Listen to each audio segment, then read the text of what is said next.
Good morning, everybody, and welcome to the Built Heritage Committee meeting of April 11th, 2023. I'd like to call the members to order.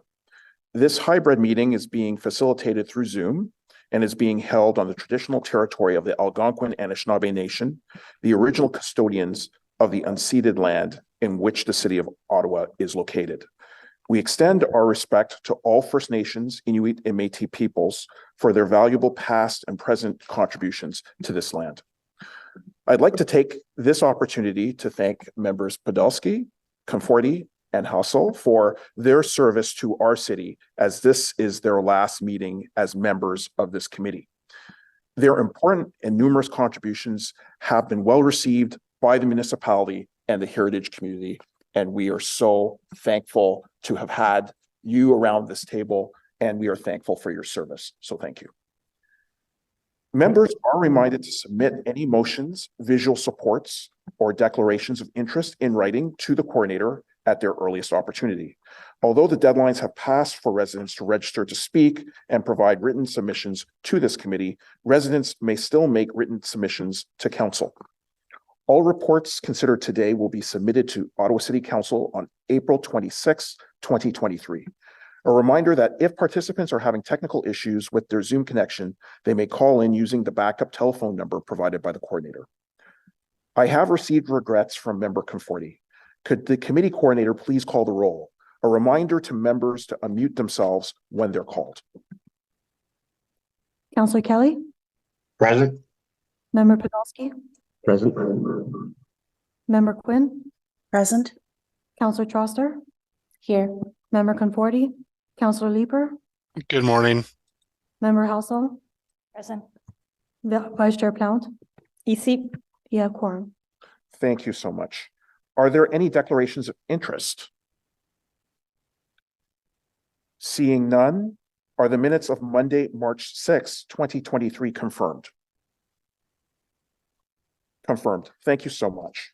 Our first item on the agenda is landmark building consultation for 359 Kent and 436 and 444 McLaren Street, properties designated under Part 5 of the Ontario Heritage Act.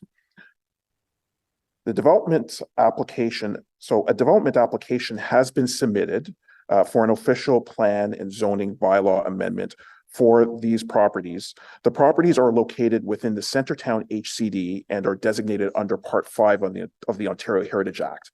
The application is being submitted as a landmark building. The Central and East Downtown Core Secondary Plan provides policy direction for landmark buildings, and it permits the design to depart from the built form parameters established for Centertown, subject to the application meeting specific criteria. It is intended that landmark buildings will make both significant and exceptional contributions to the public realm and overall identity of Centertown. Part of the review process for landmark buildings includes that a council-approved public consultation strategy be developed by the applicant. The report entitled Formal Review and Consultation Process for a Landmark Building, 359 Kent, 236 and 444 McLaren Street was approved by council on March 23rd, 2022. A copy of the report and the supporting document 1 are attached for reference and was circulated to members of the committee. As part of the public engagement strategy, the first consultation with the Built Heritage Subcommittee took place on June 20th, 2022, and the second consultation will take place at the upcoming April 11th BHC meeting. Heritage staff will give a brief introduction to this item, and the applicant team will provide a presentation on the updated design. Members will be able to ask questions and provide feedback to staff at the meeting, during this meeting, if any, in relation to the second phase of consultation. The applicant team will be available to answer questions and receive feedback in addition to city staff.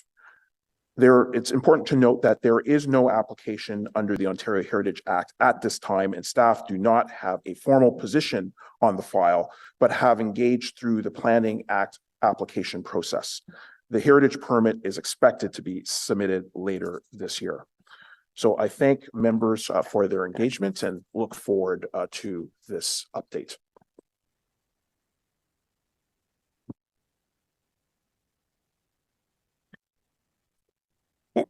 Chair, I'll just do a very brief introduction because I think you covered most of the main points. I'll just make two additional notes that the heritage survey forms for these properties are on file and they're available in the shared folder if you'd like to see those. And one other note is that on Friday, there's a special urban design review panel for this file as well, and that is open to the public can attend. And with that, I'll pass it over to the applicant who I see are here. Thank you. Good morning, everyone. Next slide, please. Today, we will be reviewing the proposed design for the 359 Kent Street landmark designated site. This presentation will highlight the heritage components that have been retained and integrated. Next slide, please. The site is situated between Gilmore Street and McLaren Street in the heart of Centertown. Next slide, please. The site consists of two existing heritage homes along McLaren Street at 444 and 436, as well as the Legion Building and asphalt surface parking lots. Next slide, please. The proposed design evolved in response to several factors. Retention of the existing heritage components, such as the heritage homes at 444 and 436 McLaren, were crucial to maintaining a sense of place and reflecting the neighborhood's history and streetscape character. Additionally, the proposed design retains the heritage facades of the Legion Building at the intersection of Kent and Gilmore along the south and west facades. Further considerations of sustainability, particularly the benefits of heritage retention, were also at the forefront of design considerations. The proposed design also aims to reinvent Kent Street to its original streetscape by adding mature trees and green space for users of the site, while uniting the various components of the proposed design. The tower portion sustainability-driven form will provide density and contribute to the ever-evolving Ottawa skyline. Next slide, please. The process in which these design factors led to the proposed design can be exemplified in this partie diagram. We begin with the existing conditions where the Legion Building and heritage homes at 444 and 436 McLaren are situated. We have retained the two homes along McLaren, highlighted in yellow, as well as the primary and placemaking elevations, the south and west facades of the Legion Building.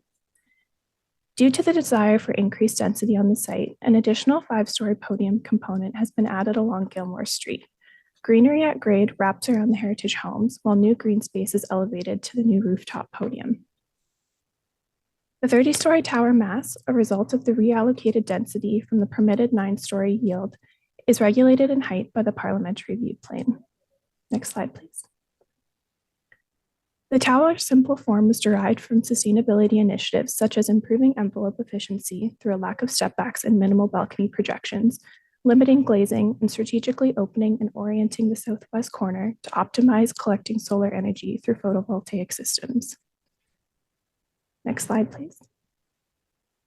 This view of the proposed design from McLaren and Kent Street shows the integration of the west facade of the Legion Building, as well as the retained heritage homes along McLaren Street. Next slide, please. Based on the high-rise design guidelines, we have segmented the proposed design into 4 components: the heritage podium and public realm experienced by pedestrians, the level 6 podium park containing amenity space for residents, the body of the tower, and the crown encapsulating mechanical space and rooftop amenities. Next slide, please. I'll now pass it over to John, who will speak about the conservation approach and retention of the heritage facades. Good morning, everyone. Can you go to the next slide, please, sir? Hello? Next slide, please.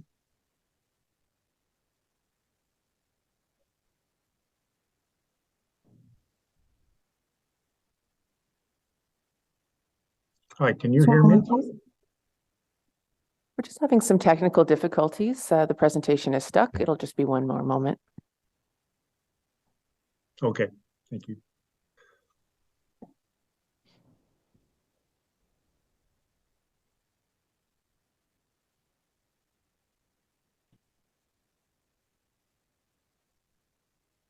Thank you.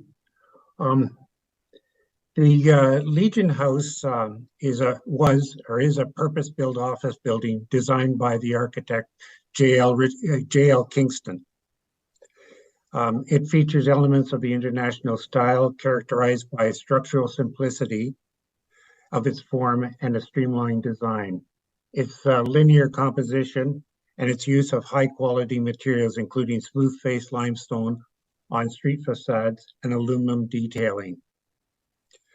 It was built in 2 campaigns, both designed by Kingston. The design of the original 3-story building was completed in 1955. It actually is a 2.5 story. The ground floor of the building is 5 feet below grade. The second additional 3 floors were added in 1958 and carry on the same vocabulary.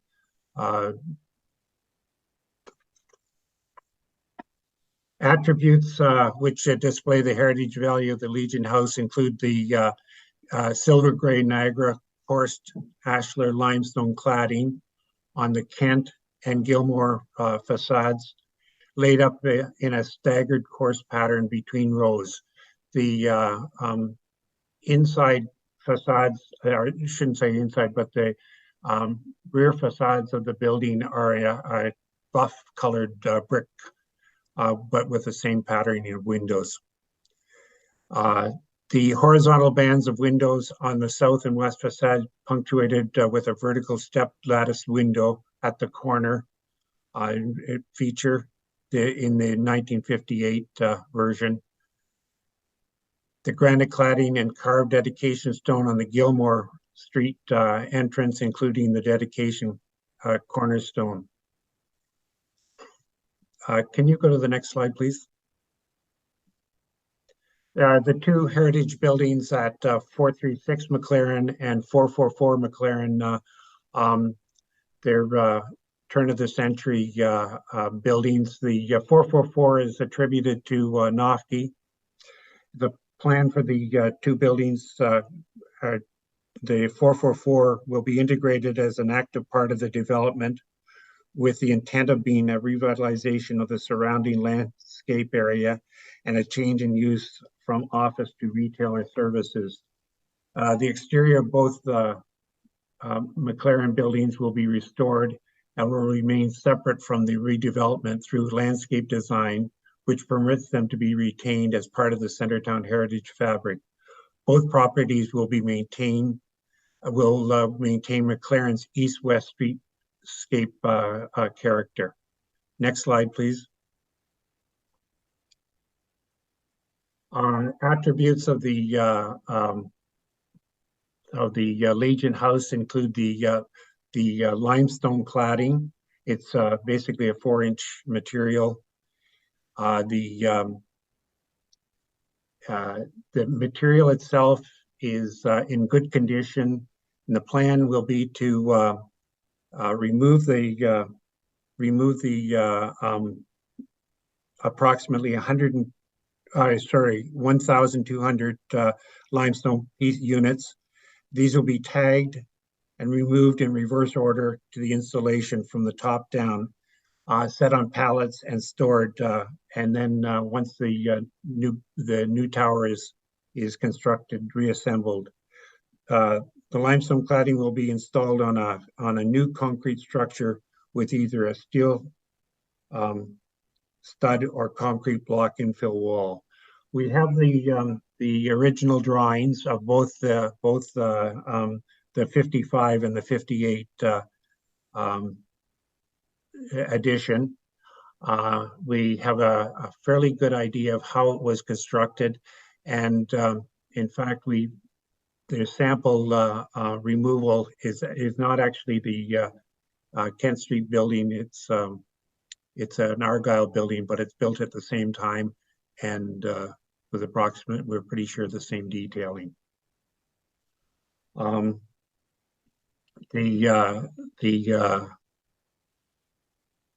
materials, as well as the limestone, potentially we'll try and maintain the sills as well, to complete the demolition and reinstatement of these two facades. I'm going to pass this back over to Laura now. Thank you. Next slide, please. The rebuilt heritage facade anchors the intersection of Kent and Gilmore, providing a familiar sense of place. As John mentioned, the Legion building's ground floor is currently about half a level below grade, resulting in viewing only half a story from the sidewalk. Next slide, please. As this configuration is not ideal for site interaction, the proposed design elevates level 1 to meet grade and improve ground level activation, circulation, and site porosity. Recessed entrances along Gilmore increase the sidewalk width, allowing for a landscape buffer and an improved pedestrian experience. Next slide, please. So here are a few views of the existing conditions versus the proposed design. First, we are looking at the intersection of Kent and Gilmore from the west. As you can see along the left portion of the west facade there, the opening has increased and you can see that grade is now meeting sidewalk level. Next slide, please.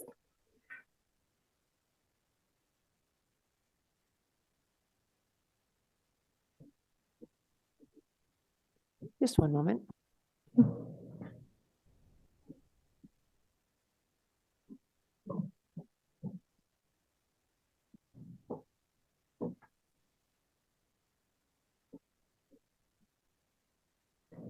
And here again, we have the intersection of Kent and Gilmore viewing from the south. Once again, seeing how the ground floor has been opened up to allow more light into the ground level spaces, create better circulation, and increase sidewalk width. Next slide, please. The image on the right shows Kent Street in the early 1950s, prior to the Legion building being constructed. The large setbacks allow for wide sidewalks and mature trees, providing a nice street canopy versus the current vehicular-centric experience of Kent Street. Next slide, please. We aim to reinvent Kent Street by adding more greenery to the perimeter of the site, wrapping the heritage buildings, uniting the entirety of the site, and creating a space for users and passersby to enjoy, similar to that of the prior 1950s streetscape. Next slide, please. From Gilmore Street, we note the additional podium component set back from the heritage facade as a means of increasing sidewalk width, improving the pedestrian experience, and allowing for landscape elements to reflect the character of the existing street. Next slide, please. Next slide. The podium's two primary forms are separated by a setback glazed portion of the building, providing relief from and distinguishing the existing from the new. Next slide, please. The new podium's height references the existing heritage facade's datum, which is reflective of other buildings along Kent Street. The podium steps back further and provides transition to the existing neighborhood, as shown in the diagram on the right. Next slide, please. The segmented bays of this podium aim to reflect the rhythm and scale of the street's single-family homes, while the red brick materiality and textural quality further ties this element into its context. Next slide, please. Next slide, please. The site is organized to allow a primary circulation core to run through the proposed building, the purple dashed line here, connecting Gilmore Street and the new green space between the heritage homes and proposed design accessed via Kent Street. The porosity of the new ground level will activate the street and draw users into a potential civic use space, amenities, or commercial units. The added greenery and landscape elements tie together the various uses and building forms to create a unified site while providing spaces for community members to pause, gather, and interact. Next slide, please. The landscape plan indicates the various textures, surfaces, and types of greenery proposed for the site.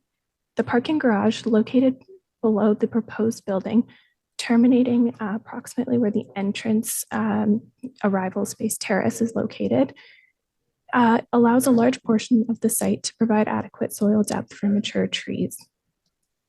Next slide, please. Here's a view of the proposed entrance off of Kent Street, inviting users into the site and providing an intimate courtyard space for sitting. Next slide, please. The new green space eliminates asphalt parking, activates the street, and provides an opportunity to supplement the urban tree canopy. Next slide, please. A view looking south along Kent Street is indicative of the landscape elements wrapping around and linking the heritage homes to the remainder of the site. Next slide, please. And here's another view looking back at the site integration of the heritage homes along McLaren Street. Next slide, please. Next slide.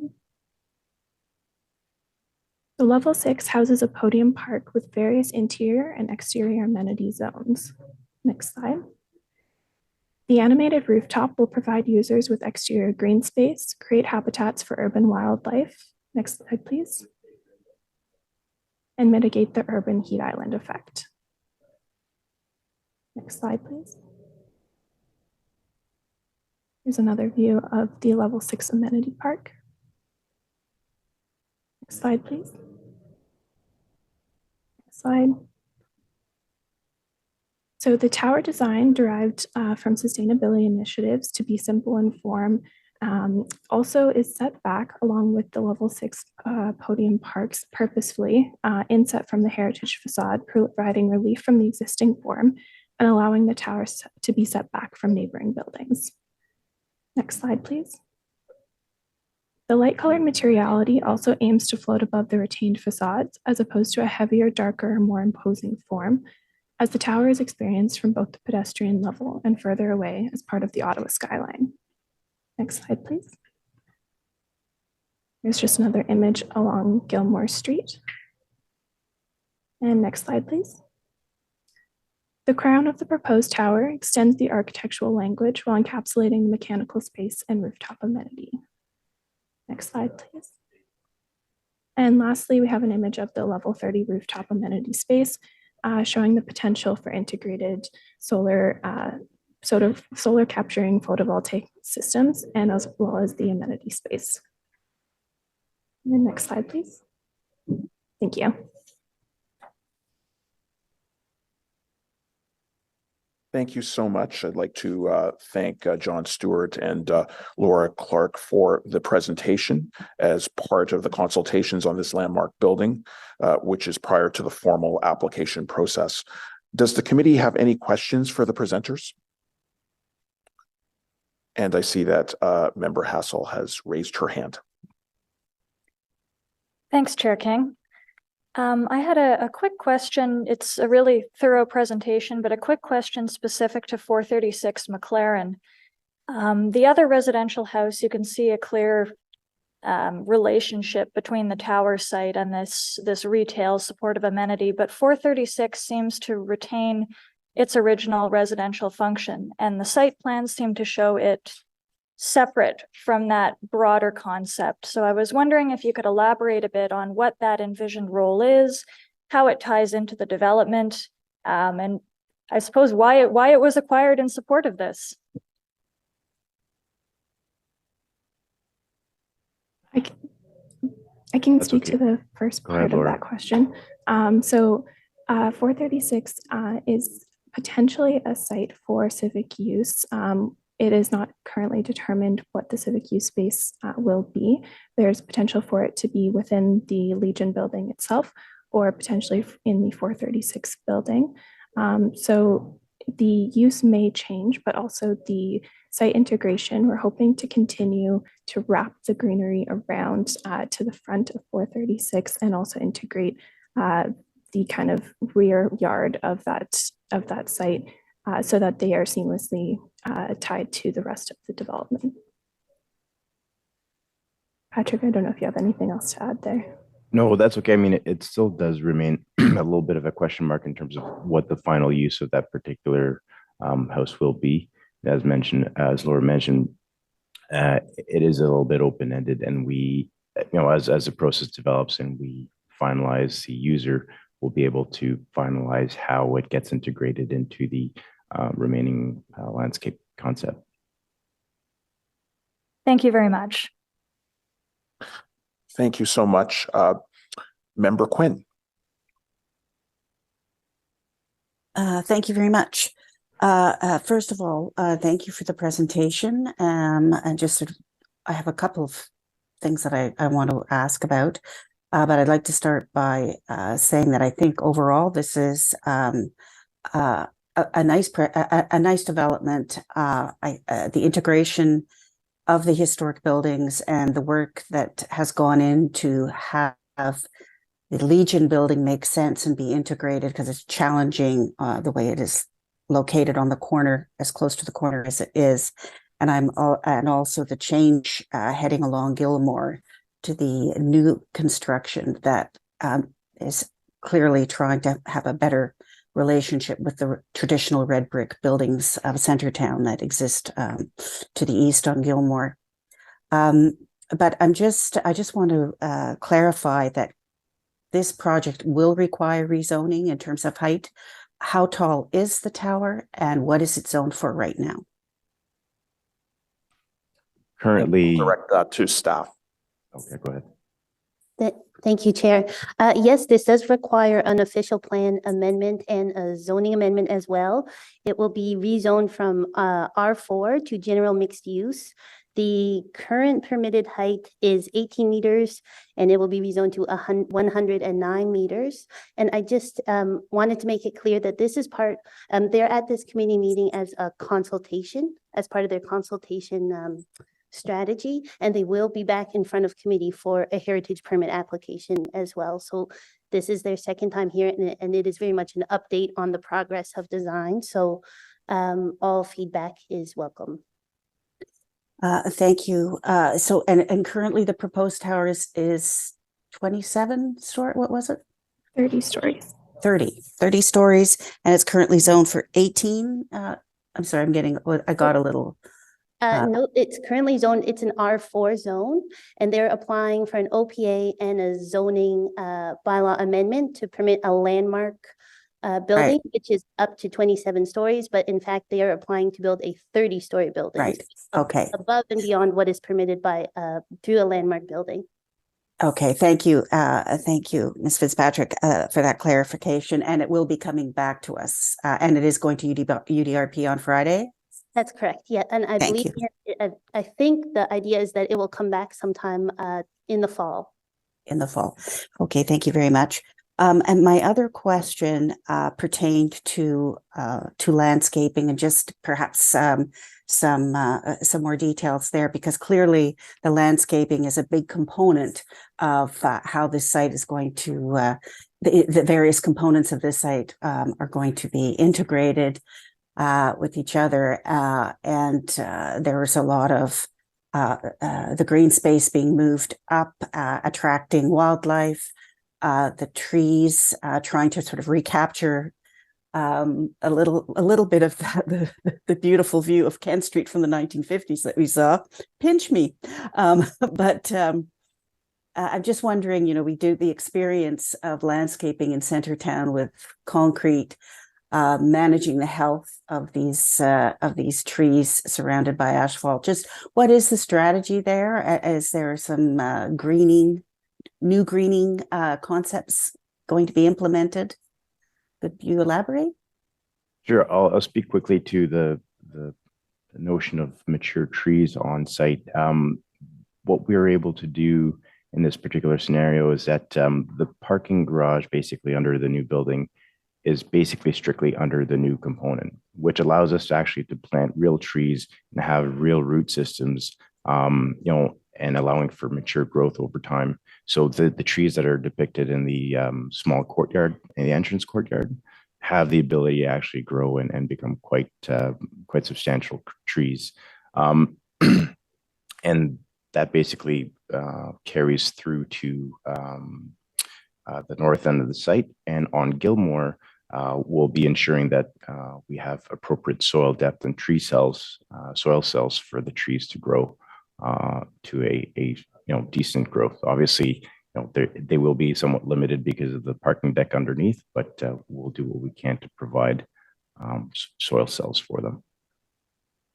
I think that's really important, because we've seen beautiful things illustrated before us, but are very, very difficult to actually implement. So it's good to see that you have a strategy in place to make that happen more successfully. That's all I have for now. Thank you. Thank you, Member Quinn. Councillor Troster. Thank you so much, Chair. So just to let the committee know, I've met with the applicant once, and we also had which I believe was the second public consultation. So I will let you know that the community is much happier with this design overall, especially the street level interaction. I was wondering two things. First of all, could we just clarify, because you keep referring to the 6th floor podium as a park, but this is private space, yes? Correct. Okay. I was wondering if you could speak a little bit more to the intended community use for the podium building, because I know there was some reference to that. Yes, currently we have earmarked about 2,000 square feet at the prime corner of the ground floor, which is located at the corner of Kent and Gilmore Street. And basically, that is one option. We also have a few other options in terms of where we could potentially put the civic use space, depending on the user that comes along and established at time of site plan control. We can't determine at this particular point in time what that will be, but the intent is that we have flexibility in terms of where we can house the civic use function. So is your intention to provide affordable rent for community organizations, or is it just simply to try and attract a specific kind of organization to?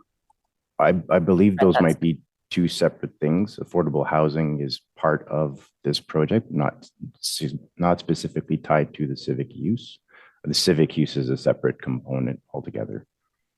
Okay, no, but I mean to create affordable space for civic use. That's a good question. We'd have to take that back to our client, ask what their intentions are in terms of the rent. Okay. Could you just speak to the affordable housing commitment that you've made? I don't think we've set an actual commitment. I know that our client is engaged with CMHC and looking at the options that are available in providing affordable housing. I know that it certainly is on our radar, and we intend on making a commitment. I just can't tell you exactly what those numbers are at this point. Okay. Thank you very much. Well, we will certainly have a follow-up about community benefits and affordable housing, but I did want to let the community to know that overall, the feedback from the community associations and from local neighbors was much more positive towards this most recent iteration. Thank you so much. Are there any other questions from the committee for the presenters? Seeing none, I want to once again thank the presenters for providing this presentation as part of this consultation.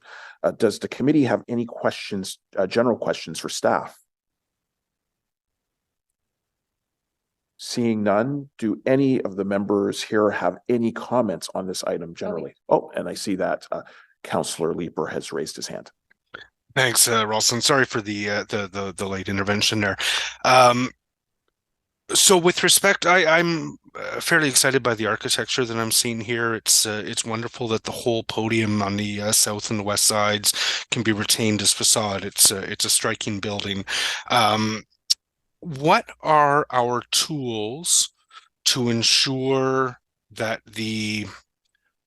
that architecture is preserved moving forward? The proposals for the architecture that they're looking at, I would hate to see this approved and then value engineered into something much less striking. Is our main control of that through the heritage permit process, or is there a site plan leverage that we have?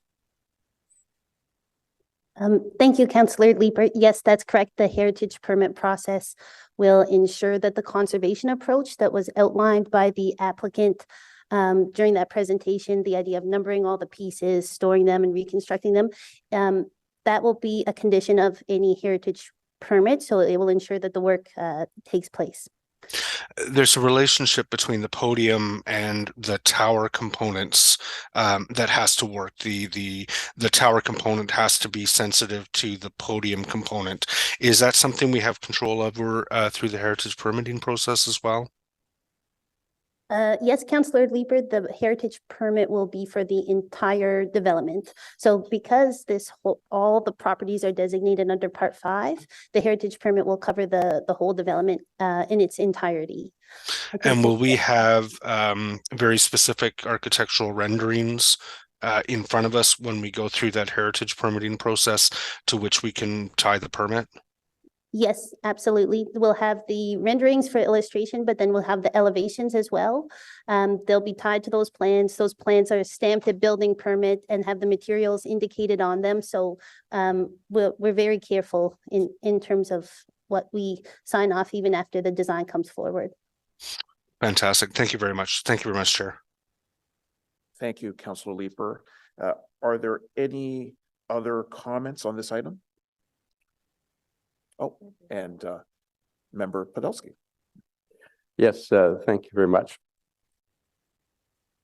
So that I don't get feedback. This is an example of how the designation of the site as a landmark site allows public benefits in terms of heritage conservation and some potential community use and some potential affordable housing. I think that this will be a project worth monitoring to ensure that the city can actually reap all those benefits in trading for the additional height on the site. I think that it is a positive thing. What will also be interesting is whether in Centertown you have the incentive for many more sites being designated as landmark sites. And I think that the measuring of how many landmark sites are available in Centertown and realized that way will be something that we have to watch in the future. And so those are my only comments at this point, Chair. Thank you. Thank you. As always, much appreciated. Member Hassel. Thank you, Chair. One of the pieces that we've seen more and more in applications like this, and certainly through this one, is the application of sustainability principles to projects that also have a heritage component. And it is really wonderful to see. This is more of I suppose, a question for staff, but how does this application and the features that have been proposed intersect with the city's new high-performance development standards, which I understand are currently not in effect, but intended to be? I might direct that question to, is the applicant still on the call? You know? They might not be. Oh, I hope they And have left. I'm only asking because I know that this is something that they have focused on quite significantly, but I think they'd be better suited to speak to it than I would, but. And the committee coordinator is working on promoting them back. I see I'm Patrick back. is here. Did you hear the question, Patrick? I did. Okay. In terms of the HPDS, we know it's being forecasted and we know we'll have to respond to it. The intent of this development is to meet and certainly exceed those requirements. It's still early in the game to define exactly how that's achieved, but we are sensitive to it and are certainly undertaking strategies to do that. We have developed a sort of a broader sustainability narrative to this development where we will seek to engage with the city in terms of sharing data on how the building performs down the road, perhaps even with educational partners as well. And certainly, looking at waste diversion, making sure that we're sensitive to those sorts of sustainability items. But certainly the HPDS is definitely on our radar, and understanding how that all materializes is still in the works. Thanks, Patrick. Chair, could I have a follow-up question? Absolutely.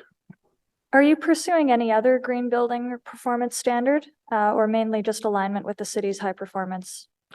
Well, alignment with, but also looking at other measures to exceed it. I think, I'm not sure if Laura mentioned, but as we were showing the building elevations, that large open corner, we're seeking to explore various types of technologies to try to gather as much solar energy as possible to try to offset some of the building's energy consumptions.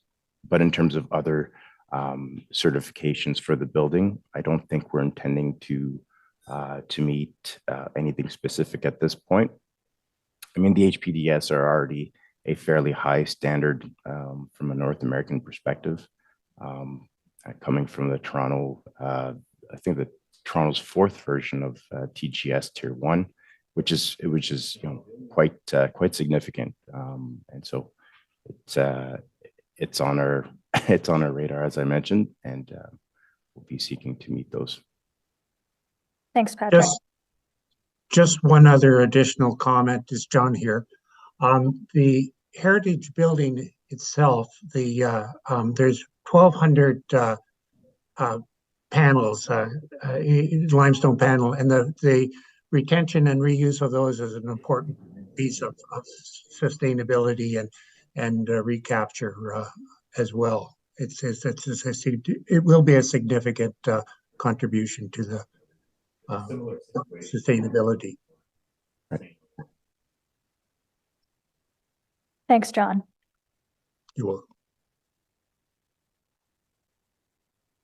Thank you so much.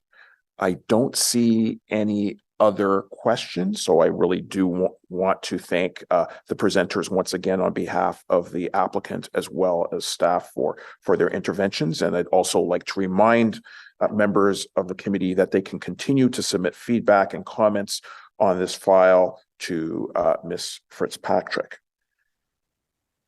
So our next item is designation of Iona Mansions, 1123, 1131 Wellington Street West under Part 4 of the Ontario Heritage Act. And I'd like to ask the staff to provide their presentation. Good morning, Chair and members of the committee. Thank you for that introduction. So the item before the committee today, I'll just wait for there's my slides. The item before the committee today is for the designation of the Iona Mansions, 1123 to 1131 Wellington Street West under Part 4 of the Ontario Heritage Act. And okay, next slide, please. So just to give you a sense of the location and some context. So the Iona Mansions is located at 1123, 1131 Wellington Street West, which is at the corner of Wellington and Carruthers in Hintonburg Village. Constructed in 1912, the building is a 3-story mixed-use building, historically known as the Iona Mansions. Mansions was a common name in the early 20th century for a walk-up apartment building. So you'll hear me using it in the singular, but I understand the grammar sounds weird. So it is the Iona Mansions, not as a singular item. The building is part of a broader historic streetscape that includes the former Bethany Hope Center, which some of you may know has been incorporated into a rental apartment building just to the west of here on the other side of the street. The current Rosemount Library, McGee House, and a variety of other historic buildings in this stretch of Wellington. Next slide, please. In terms of the policy framework and context for designations, the provincial policy statement, the official plan, and the Ontario Heritage Act all provide direction related to the designation of property under Part 4 and Part 5 of the Heritage Act. Just a reminder, Part 4 of the Heritage Act is individual buildings that were properties that we are designating versus Part 5 being heritage conservation districts. In order to be designated under Part 4 of the Act, a property must meet at least 2 of the 9 criteria outlined in Ontario Regulation 906, which establishes the criteria to determine if a property is of cultural heritage value or interest. Rather than including all of the criteria in this presentation, they are attached to the staff report, document 3, it's page 13 of the report. Essentially, they can be broken down into 3 categories, being design value, historical or associative value, and contextual value. This property is listed on the Heritage Register. As you have heard us say already in the last couple of months, through Bill 23, the new changes to the Heritage Act require that if council does not issue a notice of intention to designate properties that are currently listed on the register by January 1st, 2025, it will require to be removed. So we will be moving forward with a variety of designations over the coming months, and this is one of the early ones. Next slide, please. So in terms of the cultural heritage value and evaluation of this property, as noted on the previous slide, Ontario Regulation 906 outlines the criteria. This property has design, associative, and contextual value according to the criteria. The building has design value for its unique and eclectic architectural expression that evokes elements of the Tudor Revival style. Its mixed cladding materials, including brick, stucco, and half timbering, its storefronts with recessed entryways and large display window openings, and its architectural details, including wooden flower boxes, decorative wood brackets, round arched window openings, and the oriel windows on the west facade, all contribute to the design value of the building. The property is associated with Donald Maclean, who is a prominent politician in late 19th and early 20th century Ottawa, who commissioned the building.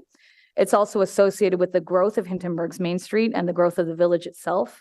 The Rosemont Public Library was an early tenant in this building before moving to their current location. And there were several longstanding commercial tenants that are significant to the neighborhood history. The property also has historic value as a representative work of one of Ottawa's most famous architects, Werner Noffke. Noffke tended to follow mainstream architectural styles, and so his works in the from the late 19th to the mid 20th century in Ottawa serve as important examples of accepted architectural norms of the time. This building represents his early, more modest work in Ottawa, yet remains recognizable for its use of the revival style elements. It foreshadows his extensive later work in the Spanish colonial revival style. And then finally, the property has contextual value for its role in defining the historic character of this section of Wellington Street West, representing the evolution of Hintonburg into a thriving village in the early 20th century. The property is a significant landmark in the community. Following the curve of Wellington Street, you can see in the bottom right-hand corner of the slide, the building has an irregular shape that kind of follows the road and has a chamfered, which means a sliced off corner at the corner of Wellington and Carruthers that help establish it as a prominent building at that corner.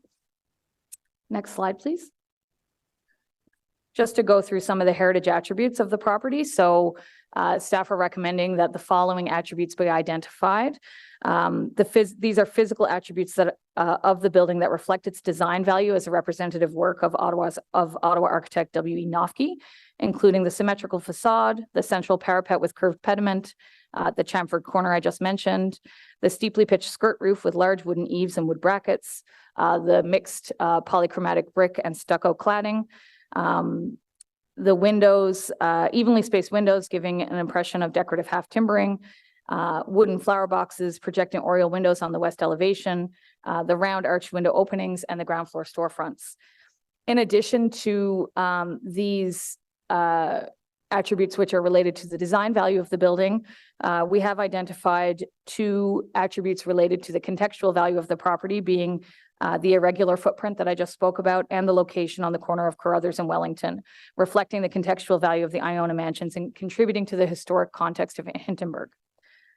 Staff are also recommending that the interior of the building be excluded from the designation, and we have not identified any heritage attributes on the rear of the building. Next slide. In terms of consultation, the property owner is aware of the proposed designation. I understand they are here today. Heritage Ottawa and the Hintonburg Community Association were notified of the proposed designation. I understand they've submitted letters to the committee, and the ward councillor was also notified of the proposed designation. Next slide. So through research and evaluation, staff have determined that the Iona Mansions meet 6 of the 9 criteria required for designation under Section 29 of the Heritage Act. And as such, we are recommending that council issue a notice of intention to designate under Part 4 of the Heritage Act, according to the Statement of Cultural Heritage Value, which is attached to the staff report as Document 5. And that's my presentation for today. I'm happy to answer any questions. Thank you so much for the in-depth presentation. We did receive correspondence submitted to the clerk's office on this file.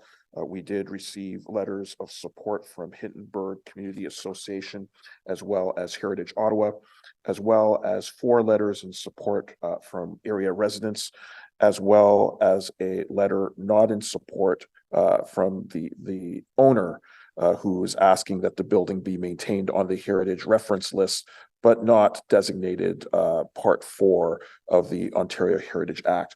We do have registered speakers, including the owner, and the first registered speaker is Allison Albert.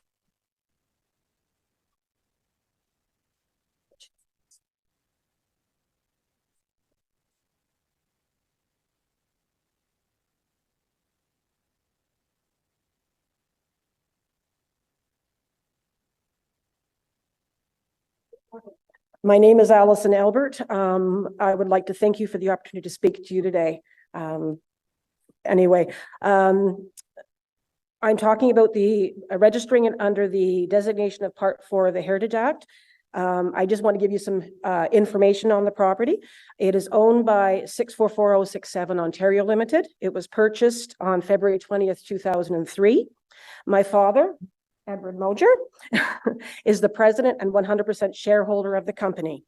The building is currently managed by Domicile Commercial Management of Richmond Road.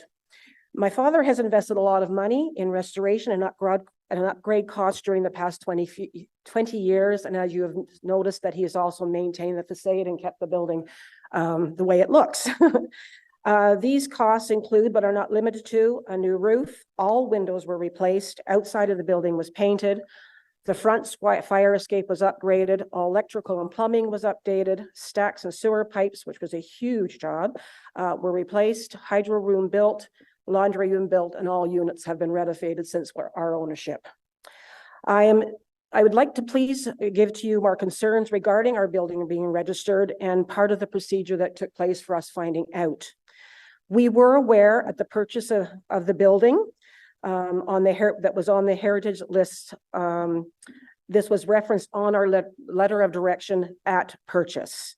We were informed on July 28th, 2022, that a request was received by the Heritage Committee in 2018 to put our building on the city's heritage register 4 years later.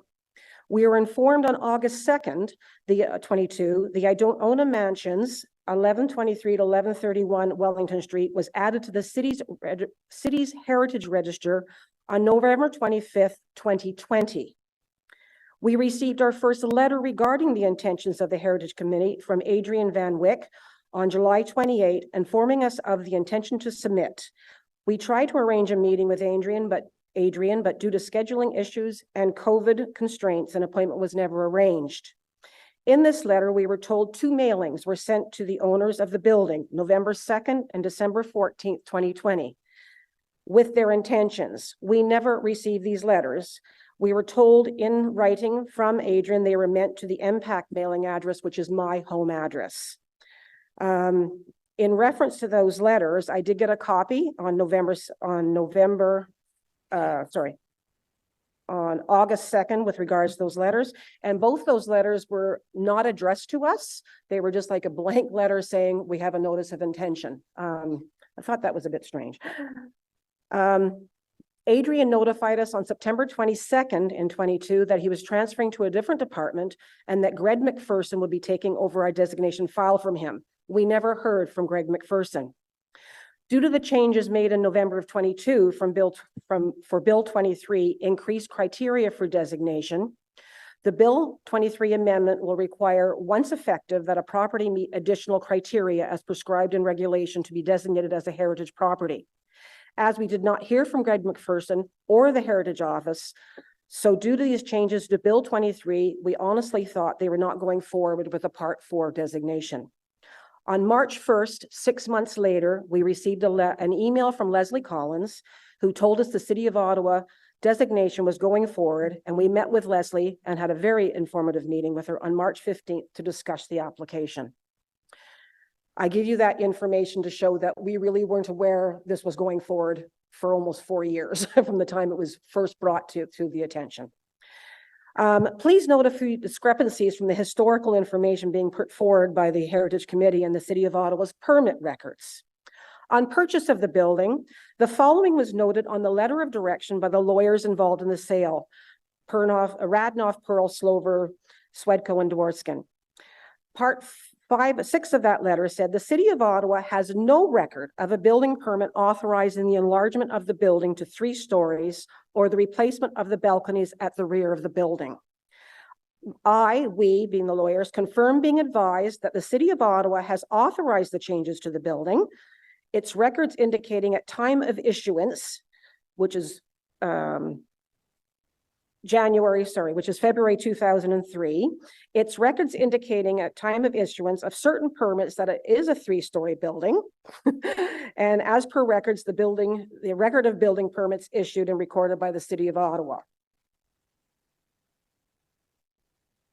The first building permit, issued number 3660, was dated January 22nd, 1925 for 1123 Wellington for the purposes of a one-story brick and cinder block building.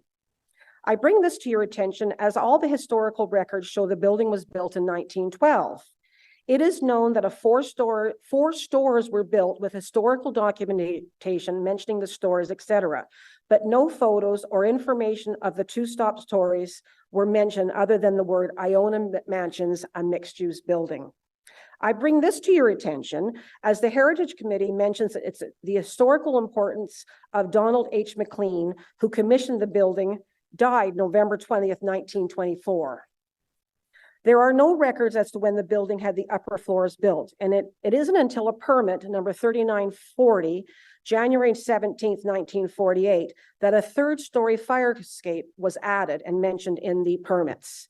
The only item we have received is a 1912 Goats Fire Insurance Plan that said the building was under construction with a 3 written on the left-hand corner, meaning it was going to be 3 stories. This may have been the intention, but no permits were issued to confirm it. Permit 2957, May 48, mentions the ground floor alterations to 1125 Wellington, and permit 3288 for 1127 Wellington, and July 48 to alter apartments from 8 to 9.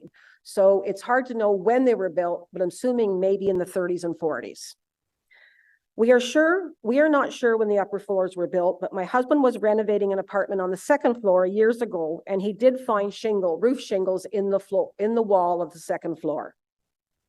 One criteria we both agree on is that the building is definitely a landmark and has been very well maintained for the past 20 years.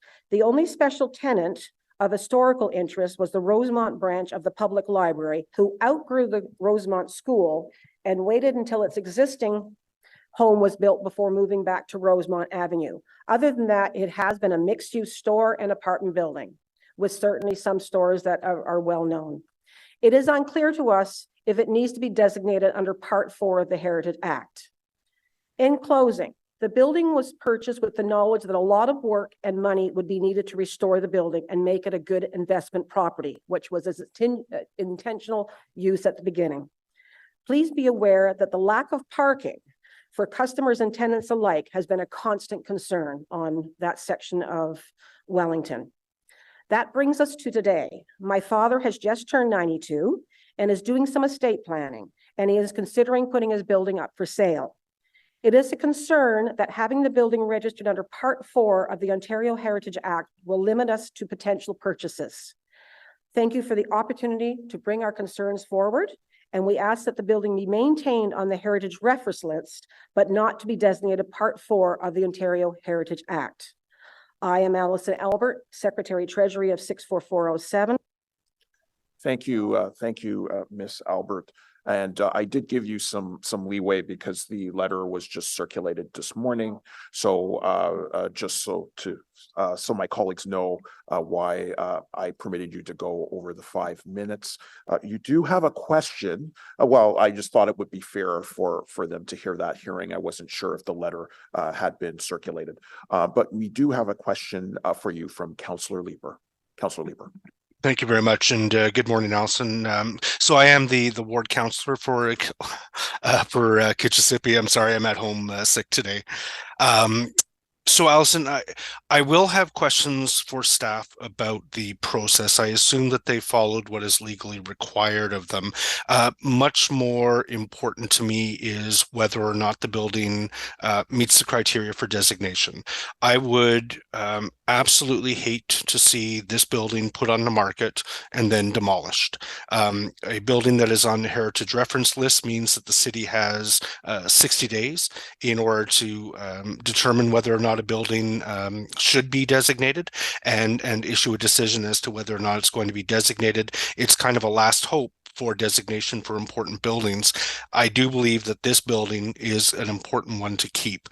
I have not seen your letter. I will take a look at it very carefully, but in the highlighting that you've done of the discrepancies between what the staff report says and your understanding of the building's history, I do want to make sure I understand. are there elements of that narrative, of the differing narratives, that would mean this building does not qualify, in your view, for designation under the criteria as set out by the Act? A good question. I mean, each point can be debated both ways, I guess, in many ways. I said I certainly do agree that it is a landmark building. It has been maintained. It has had a lot of changes. The back section of it is not very nice to look at, in reference to the two sides. To say that it meets the criteria or some of the criteria, I would say she's got a 6 of 9. I'm looking at possibly 4 of 9. That I feel it does meet. I'm not going to dispute that, but it's like I said, it's the issue of the timing. We were told about it. Was pretty, like I said, a lot of time went by before we were told anything. We didn't think that was good. And of course, at the end of the day, I said, we do have some things to think going forward. So I don't know, other than saying that to you, that's where we're sort of at the moment. Okay, I'm going to read the letter very carefully. When we see that, I'll take a look in my inbox here. It's an incredible building. The corner of Carruthers and Wellington is the first place I take people on Hintonburg tours. It is the most interesting corner in Ottawa. You've got a great new tenant now with Spaniel's Tail, who have added a lot to the neighborhood. Pat McLeod was a longtime tenant, after whom we've named the stage at Parkdale Park. It's part and parcel of our community, that building. And I just want to express my gratitude to you and your father for preserving it so well and putting in that investment. It's not every landlord who would do that on a building that is not designated. So thank you very much for doing that. Chair, thank you very much. Thank you so much for your question. Thank you for your deputation. And we do have one more registered speaker, Linda Hode. Thank you.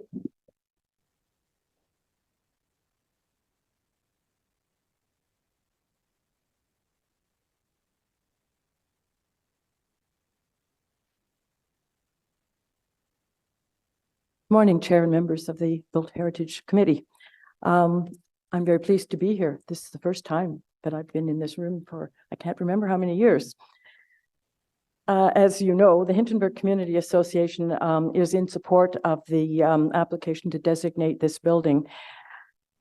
I was wondering, could we see the first slide?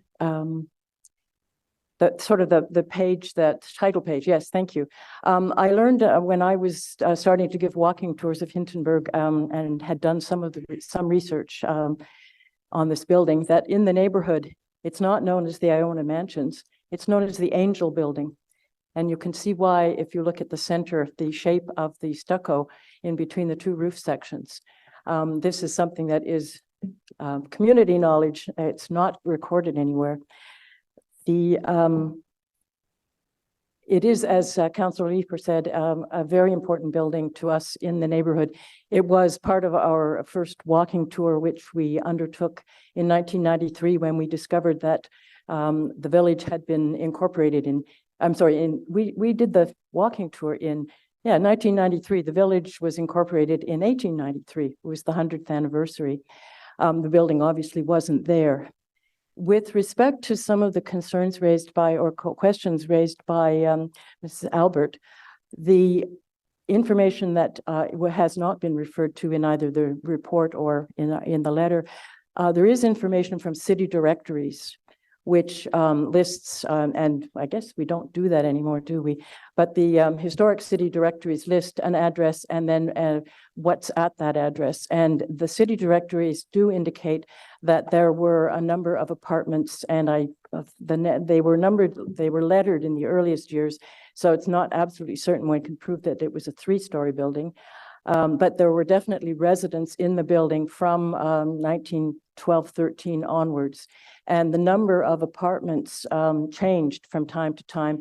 I know I have tried to do building permit research. I'd be interested to talk to Ms. Albert where she got that information, because I was told that a lot of building permits were lost in the early building permits for the city of Ottawa were lost in a couple of city hall fires.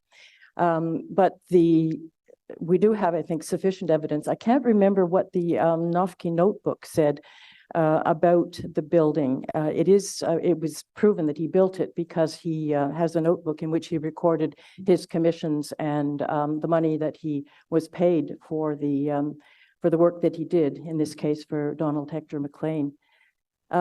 He did some other work for McLean, just in case you're interested, and I know about it. He designed he had elaborate designs for an apartment building on the corner of Parkdale in Wellington, which I think would be similar to this one. The plans for this building do not exist, but the Parkdale building was a similar 3-story apartment building.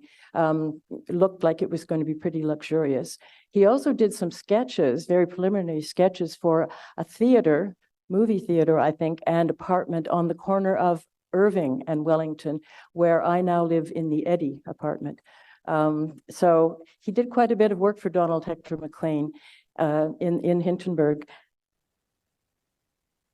I'm trying to think what else. I had to change this because I wasn't aware. I was aware that the owners had concerns. Oh, one of the things that I did meet Mr. and Mrs. Moger on the corner one day when they were looking at the building, and I chatted with them about it and how important it was. And they, I congratulated them on the work that they had done on it. And I have every walking tour I give, I always mention how this building has been carefully maintained by its current owners. So we do appreciate the work that they have done. And I worry that if the building is not designated, that being on the register doesn't protect it because of Bill 23. It will drop off the register if it's not designated. Thank you very much for your attention. Thank you so much for your delegation. I see that Councillor Leeper has some questions for you. Thank you, Linda. Thank you very much for being out today. And thank you for the work that the Hintonburg Community Association's been doing to protect the heritage of our neighborhood. I hope we see more designations moving forward in the rush to the Bill 23 deadline. Linda, you heard Allison's differences with the staff report. I'm just wondering, do you consider that any of those may put this designation in a more tenuous position? No, I don't think so. Building permits, I think, are not necessary. Well, the building permit situation in Ottawa is not good for historical research. And the fact that these permits were issued for certain things, but not other things that happened, I think is not proof that the building wasn't built at the time, more or less, that the report says it is. And so I don't think that it could be evidence that would disprove the need or disprove the fact that it should be designated. No, it's not. Doesn't stand in the way. Okay, thanks. I appreciate that, Linda. Thank you, Chair. Thank you. Appreciate your delegation. And I know that Hunter McGill also expressed interest in potentially speaking. I don't know if he wants to take advantage of that opportunity or not. Okay, so I see that he's indicated no, he doesn't want to take advantage of that. So does the committee have any questions for staff? And I see that member Podolsky has raised his virtual hand. Thank you, Chair King. I think that what has been presented today by staff and also the owner of the building seems to indicate that it is very, very likely, almost 99 to 100% likely, that the building does qualify for designation under the Ontario Heritage Act, Part 4. I think that the challenge to the documentation and the historic research raises the question that is really quite important, and that is that the staff report and the conformance with Regulation 09 are things that we have to be extremely, extremely sure of. And I think that what I would suggest informally here is that if this committee recommends to council the designation under Part 4 of the Heritage Act, as I think it should, I think that it would be worth engaging a peer review of the documentation that is prepared by the owner and the staff to ensure that the criteria that are in the staff report are indeed met. And if there are fewer criteria or even more criteria as a result of a brief peer review, I think that the staff report and the should be amended and adjusted so that there is a long-term record, and that the reports that come to council on the heritage attributes are really reliable. So it could be just a small thing that could be undertaken even after the council approves the definition, if it does. Thank you. Appreciate those comments. Councillor Leeper. Thank you very much, Chair. And I do agree with Member Podolsky. It is important that the report be accurate. These are important histories, and they have legal consequences in terms of the description of the properties. I'm just wondering from staff how you propose working before council through the list of potential discrepancies that the owner has provided us. Through you, Mr. Chair, the owner had provided many of those comments to staff when I met with her and her father on March 15th, and I have reviewed those since. I think, as Ms. Hode alluded to, building permit records in Ottawa as a historical research tool are very challenging. Most of the building permit records in the city were lost in the 1931 City Hall fire. So from a staff perspective, I feel fairly confident, or quite confident, that the historical research is accurate. It's based on the city directories that Ms. Hode mentioned. So those are basically annual, what I call them when I tell people who don't know what they are, they're like phone books. So it listed the address and who lived there. So there is evidence that starts to show the apartments in the early, sort of after 1912. We have the fire insurance plans from 1912, 1922, and 1947 that all show the building as a 3-story mixed-use building. We have the Biographical Dictionary of Architects in Canada, which outlines all of Noffke's works. And it shows this as stores on Wellington Street for Donald McLean in 1911. And we have looked at the Noffke notebook for that as well at the Library and Archives Canada. So, I mean, we have done a request to our Building Code Services Department to pull any permits that they have available, because I will say the appearance of a 1925 permit is very unusual in Ottawa. I've never seen one in my time in doing historical research here. So I'm trying to get my hands on that just to see what it says. It does say it's a 1-story cinder block building, which my expectation is that that may be a outbuilding or garage or something in the rear, as opposed to the primary building, which was constructed in 1912, based on all the historic evidence we have available to us. So I'm not sure, beyond looking at that building permit that we've requested, that there's really a whole lot more in terms of exhausting the historic record that we could find. Okay. I'll just make a quick note that local historian Dave Alston, who we all know and have a lot of respect for, has the 1922 fire insurance plan that shows it as 3 stories. So I've got some comfort from Dave that your report is correct, and of course I fully respect the work that you do as professionals. So that gives me some significant comfort. Thank you very much, Chair. Thank you so much, Councillor Leeper. A question to staff. Under the regulatory criteria, did the building qualify, in your estimation, as a landmark? Yes, Mr. Chair. That's one of the 9 criteria, and it's one of the 6 that we have identified that it meets that criteria. I appreciate that.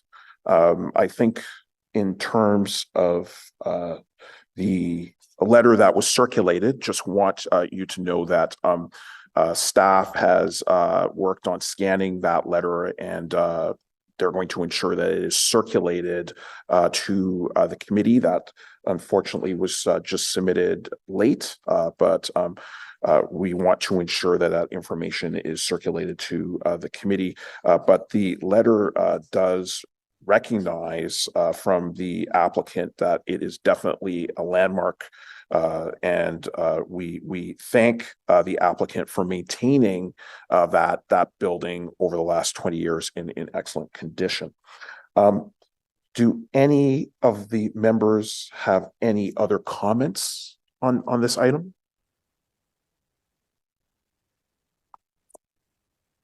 And I see none. So at this point, we would look for the carriage of this report.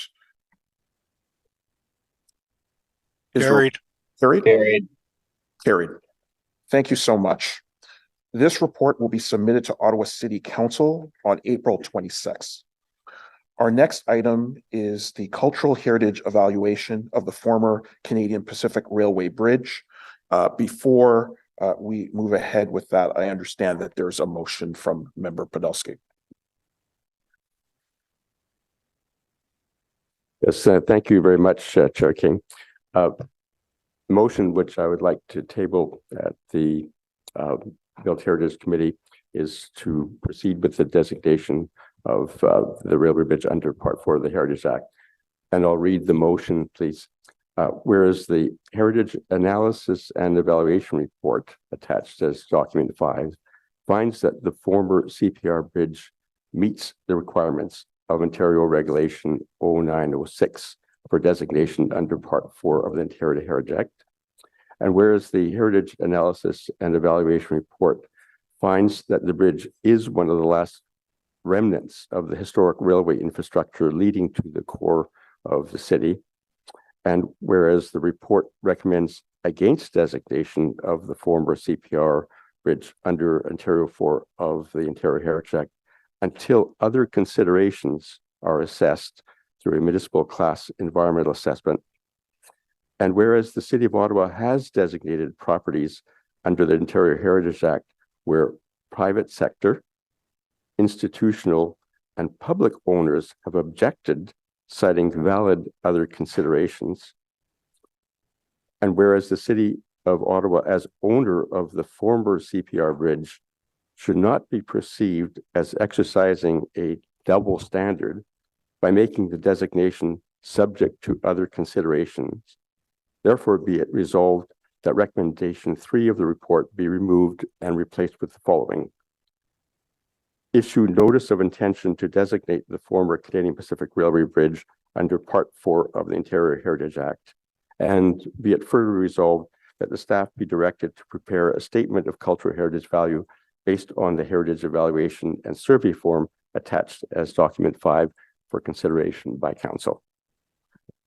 Thank you so much for introducing that motion, which effectively, I think, reverses the recommendation by city staff. We have a presentation from staff on this item. Thank you, Chair. We're having a small technical delay with our French slides, but they'll be up momentarily, I think. But maybe.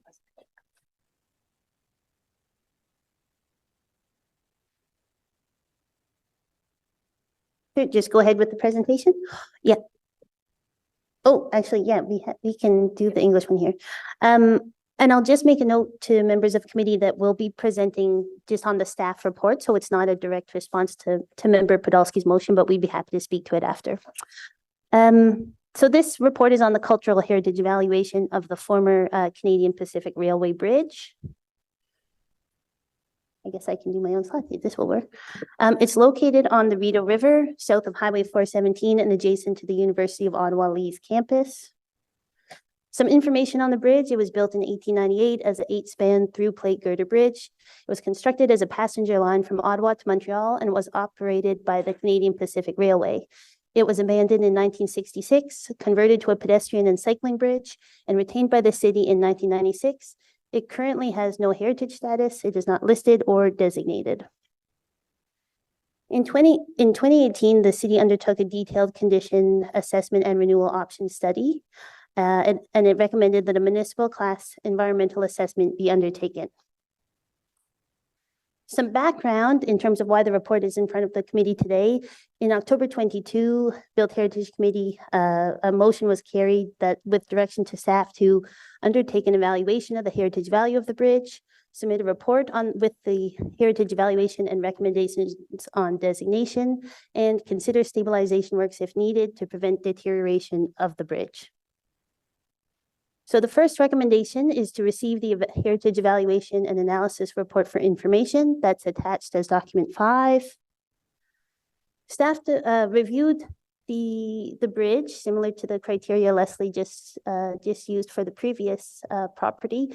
We used that same criteria and determined it met 3 of the 9 criteria under 0906.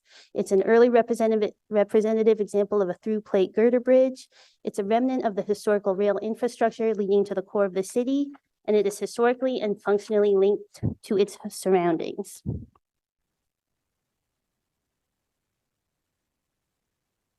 Staff are not recommending designation at this time. The bridge does have some cultural heritage value, but alterations, conditions, and a significant change in context have impacted that significance.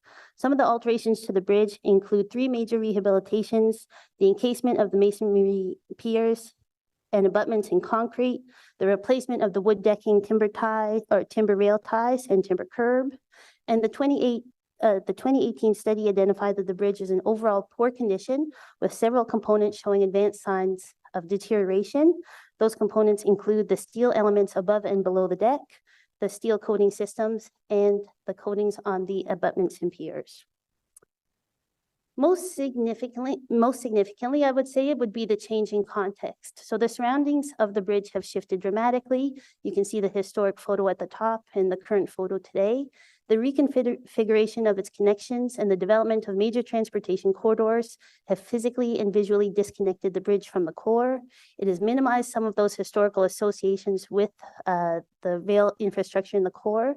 And the bridge has limited visibility from vantage points not on the Rideau River Trail. We just have some examples here. As part of analysis, we reviewed our own designation program. We looked at other bridges. The city owns 8 designated bridges, 2 of which cross the Rideau River, the Porter Bridge, or Porter Island Bridge rather, and the Minto bridges. The city also has 8 bridges listed on the Heritage Register, including the Carleton University O-Train Bridge and the Chief William Commanda Bridge, both of which speak to the railway history.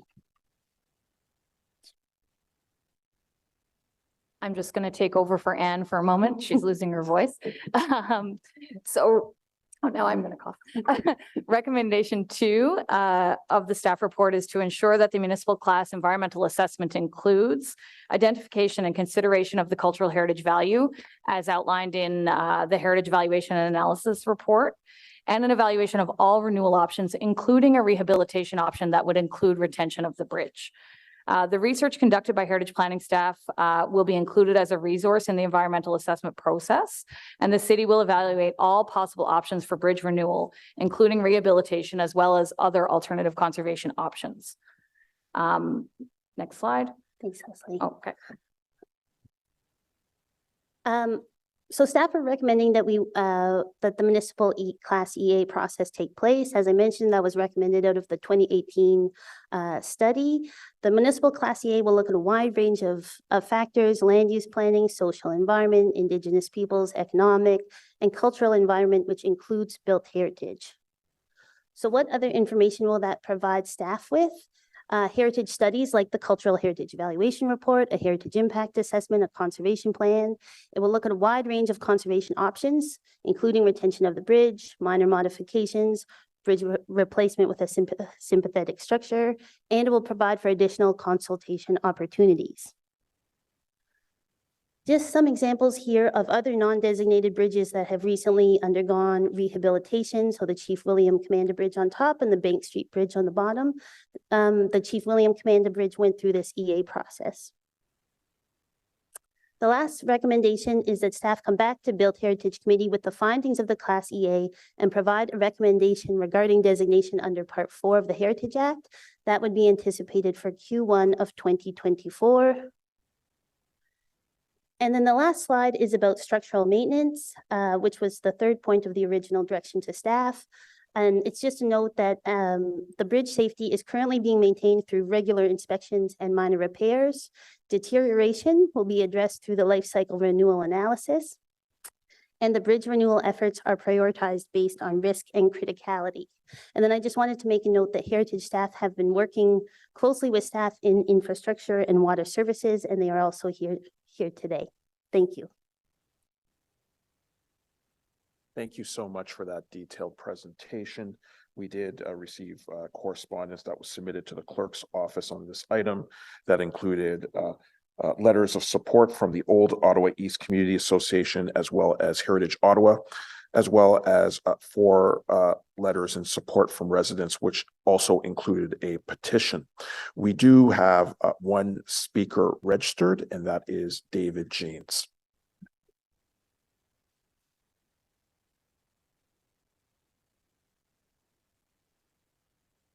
Thank you.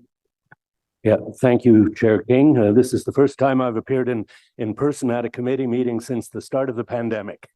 So a big day. I've been involved with railways and transit in Ottawa for over 45 years and with Heritage for over 20 years. I've been president of Transport Action Canada, which advocates for rail transport, and of Heritage Ottawa, and I'm still on the boards of both organizations. My interest in bridges also goes back over 20 years. In fact, I recommended designation of this bridge to the old City of Ottawa's heritage planners before its rehabilitation in 1999. It was not designated, as you've been told. I also organized the celebration of the centenary of the Alexandra Bridge in 2001, and I've given recent lectures and walking tours of the Alexandra Bridge to Heritage Ottawa. And finally, I spoke to the importance of Dominion Bridge in Ottawa at the time of the temporary de-designation of the horticulture building, both before city committees and at the Conservation Review Board. Finally, I'm a member of the Ottawa Railway History Circle, a group of local historians whose weekly meetings I organize and moderate. And some of the research that's been quoted by city staff comes from the website that we've been created under the name of Colin Churcher. So I support Member Podolsky's motion to designate now for several reasons. The first is the significance not of Dominion Bridge, but of Andrew Carnegie to Ottawa. I think this is a critical point. Carnegie led the creation of the United States steel industry. He introduced the Bessemer and open hearth processes to steelmaking in America. He founded the Keystone Bridge Company in 1865, which became the oldest constituent company of the American bridge conglomerate in 1901. And that company provided the steel for the first large-scale application of steel in construction for the still standing Eads Bridge at St. Louis over the Mississippi River, completed in 1874. Carnegie also introduced vertical integration to American industry, and that's important specifically with respect to this bridge. Why is Carnegie significant to Ottawa? Well, he funded the creation of the Ottawa Public Library in its entirety, $100,000, only 5 years after the construction of the bridge that we're talking about, when he had retired for 2 years from the steel industry and become a philanthropist. He came to Ottawa, his first visit to Canada, to open that museum, and it's the only Carnegie Library that he did open. So he as an individual is very significant to Ottawa. And why is this bridge a good memory of him? Well, his name is actually imprinted on the steel at the end of the bridge, which is highly unusual. So we know that the bridge was supplied from Carnegie in Pittsburgh, at least the major girders of the bridge, which are largely intact today and fully visible from the exterior of the bridge. Second reason for designating is technical importance. It's been acknowledged in the report that it's probably the first steel plate girder bridge in Ottawa. It's, I believe, the longest rail bridge over the Rideau River still. And in fact, it may be the oldest steel plate girder bridge in Ontario. Its importance to the City of Ottawa is very significant. For a period of 30 years, the mayors and councils of Ottawa fought to get a downtown Union Station. Although a station had been opened at Rideau Street by J.R. Booth in 1896, it was not served by other railways from the east or south. And it was only the construction of this bridge in 1898, 2 years after Booth established the Central Station, that it was able to become a true Union station serving the Canadian Pacific Railway and the New York Central. It was very important to the city of Ottawa to have excellent links to the commercial capital of Canada in Montreal. And this bridge shortened the distance to Montreal significantly compared to the existing rail routes. And it was so important to CPR that they actually developed a new design of locomotive, of which they built 3 high-speed locomotives specifically to serve the Ottawa-Montreal route over this bridge at 80 miles an hour, which was an unheard of running speed for trains in those days. From a railway history point of view, it was an essential link in the Transcontinental Railway of Canadian Pacific from 1902 to 1996. That's 65 years, hosting the 3 flagship trains of the different eras, the Imperial Limited, the Dominion, and finally the Canadian. I do think it should be rated as a landmark. It's highly visible from various places. It is accessible to the public. I agree that the rerouting of the main pathway network have tended to avoid it, but it is still accessible. It can actually be seen driving on the Queensway. And finally, just a comment, just to wrap up about Dominion Bridge. I do recognize that it's perhaps not the most significant work of Dominion Bridge in Ottawa, but it is probably the most visible because most of their surviving work is embedded in the interior structures of buildings. And this was probably their first all-steel bridge in Ottawa. All previous bridges were not plate girder bridges, but were of truss design and incorporated wrought and cast iron elements, mostly by other companies. I think my time is up. Thank you very much. Thank you so much for your delegation. Are there any questions for David? Seeing none, thank you so much for your delegation. Does the committee have any questions for staff?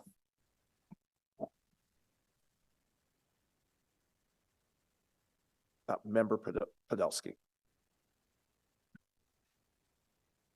Yes, thank you, Chair King. If I might, could I ask a question of the infrastructure and water services staff? Thank you.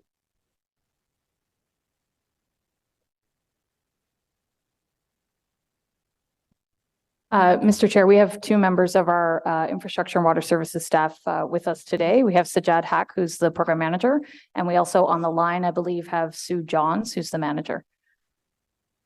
So. Great. Well, thank you very much for coming and helping contribute to the information that is in front of the Built Heritage Committee. I have several questions, if you wouldn't mind helping us out answering them. When the city of Ottawa acquired this bridge in 1996, the city, according to the records, adapted the bridge for pedestrian and bicycle use in 1999.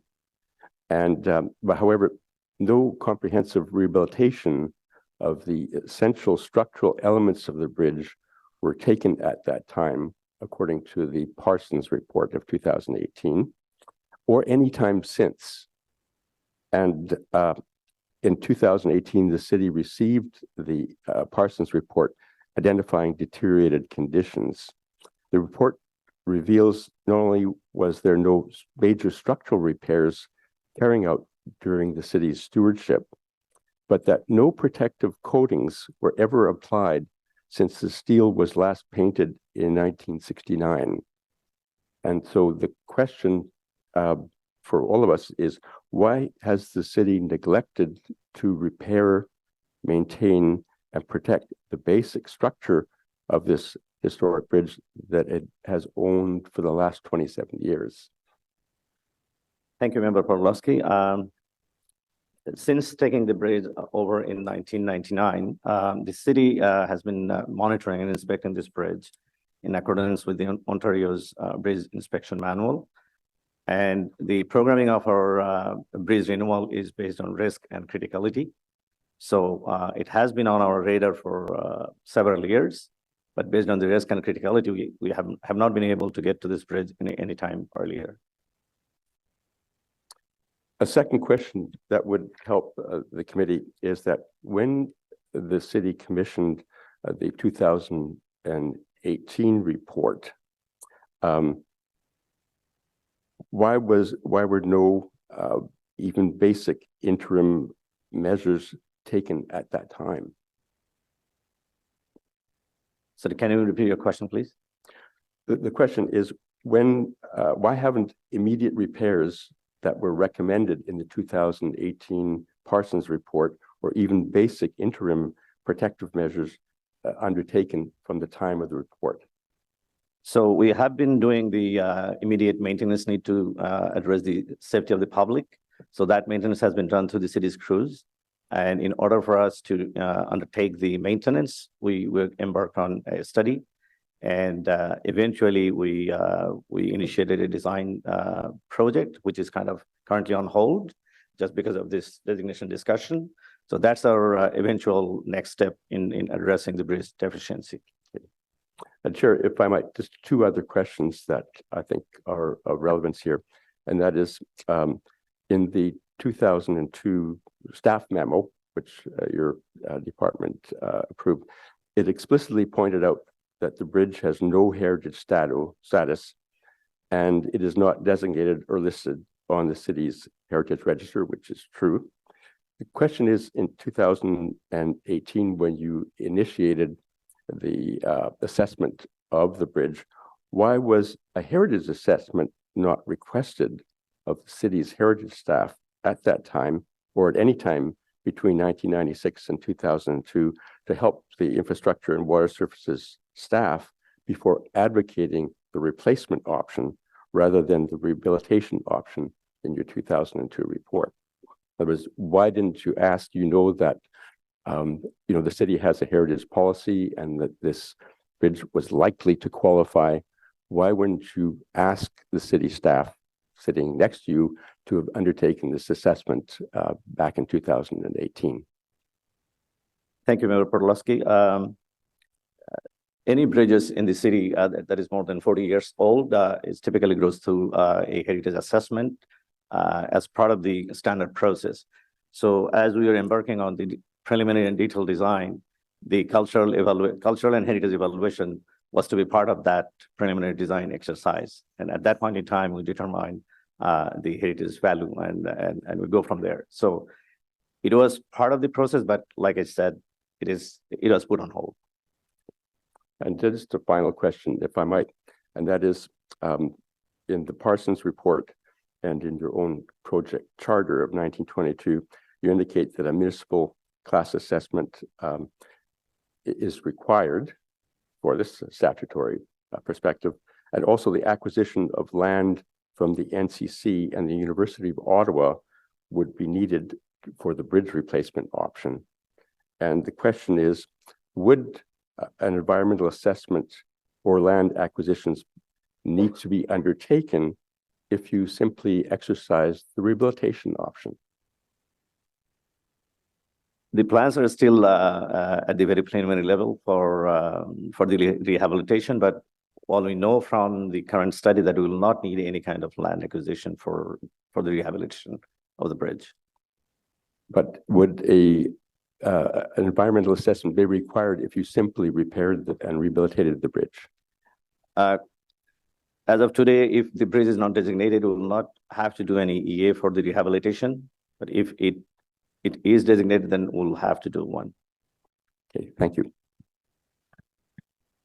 Thank you for those questions. Councillor Leeper. Thank you very much, Chair. So question for staff, and it is a shame that we are here today. This is symptomatic of a larger issue, frankly, all municipalities probably across North America have with respect to trying to find the funding and the wherewithal to maintain their critical infrastructure. But we are here today. One of the things with which I am struggling is it is not immediately apparent to me that this bridge is worthy of heritage designation. If I understand properly, and help me through this, it meets 3 out of 9 criteria in staff's opinion. The first of which is that the property has design value or physical value, because it is a rare, unique, representative example. So that I can get on board with. The second criteria, though, with which it meets is the property has historical or associative value because it has direct associations with a theme, event, belief, person, activity, organization, or institution that is significant as a community. And the color that we get on that criteria is the bridge is associated with the development of Ottawa's industrial and passenger rail networks, particularly the growth of intercity rail in the early 20th century. The bridge is also associated with the transition of Ottawa's core and the Rideau Canal waterfront from an industrial to recreational space.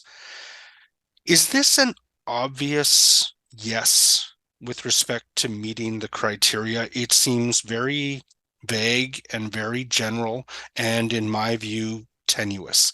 Can staff help me understand how you arrived at the yes on this criteria as opposed to a no? Yes, thank you, Councillor Leeper. So I think you touched on a concern that we have as staff as well. So just to reiterate, staff at this time are saying we are not recommending designation at this time.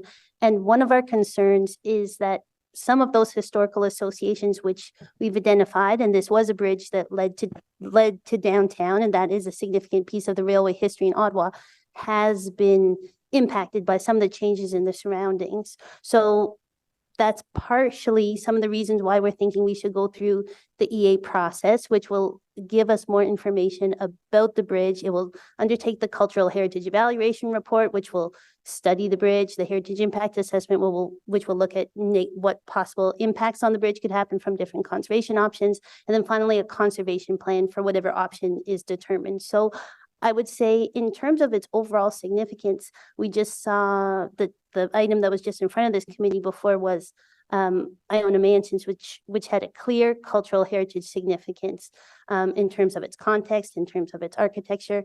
I think this one is the CPR bridge is much less so. It does have some value, some heritage interest, but its significance, I think, has been negatively impacted. The second criteria with which I'm having difficulties is number 8. The property has contextual value because it is physically, functionally, visually, or historically linked to its surroundings. Staff have noted that the bridge is historically and functionally linked to its surroundings, being the last remnant of a historical cluster of rail bridges located near Herdman's Bridge and continuing to facilitate the movement of people over the Rideau River.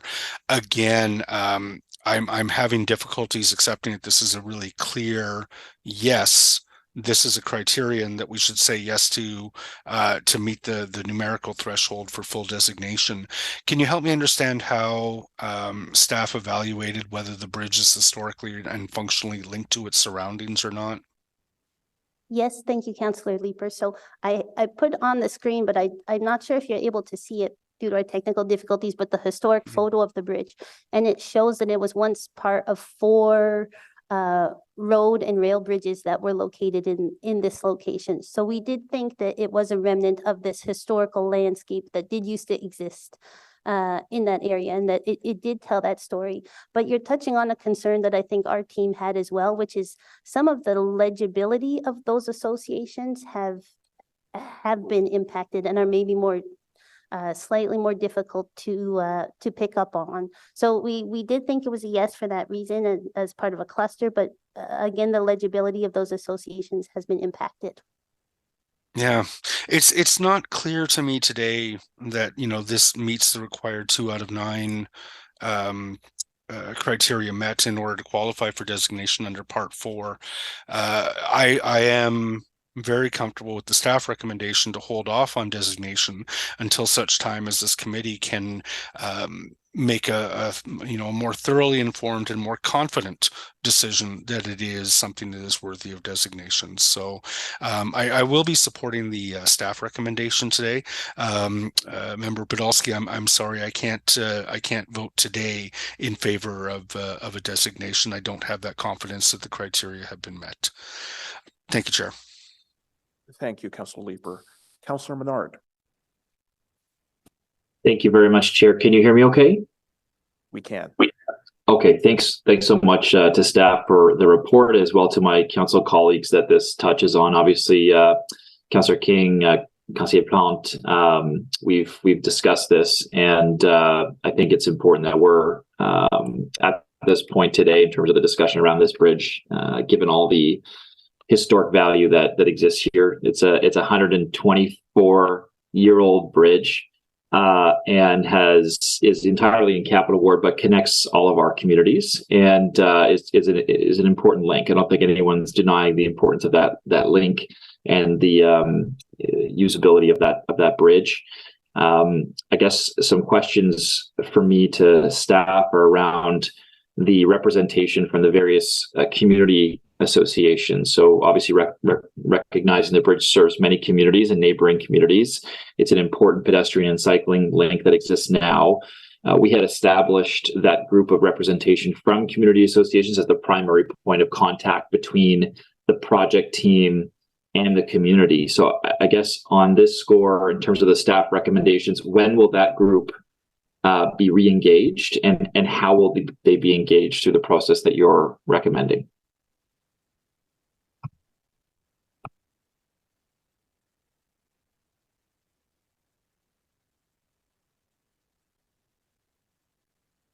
Oh, I think if I understand correctly, Councillor, the question is sort of when would the public and stakeholder groups be re-engaged through the EA process? What's the timing like?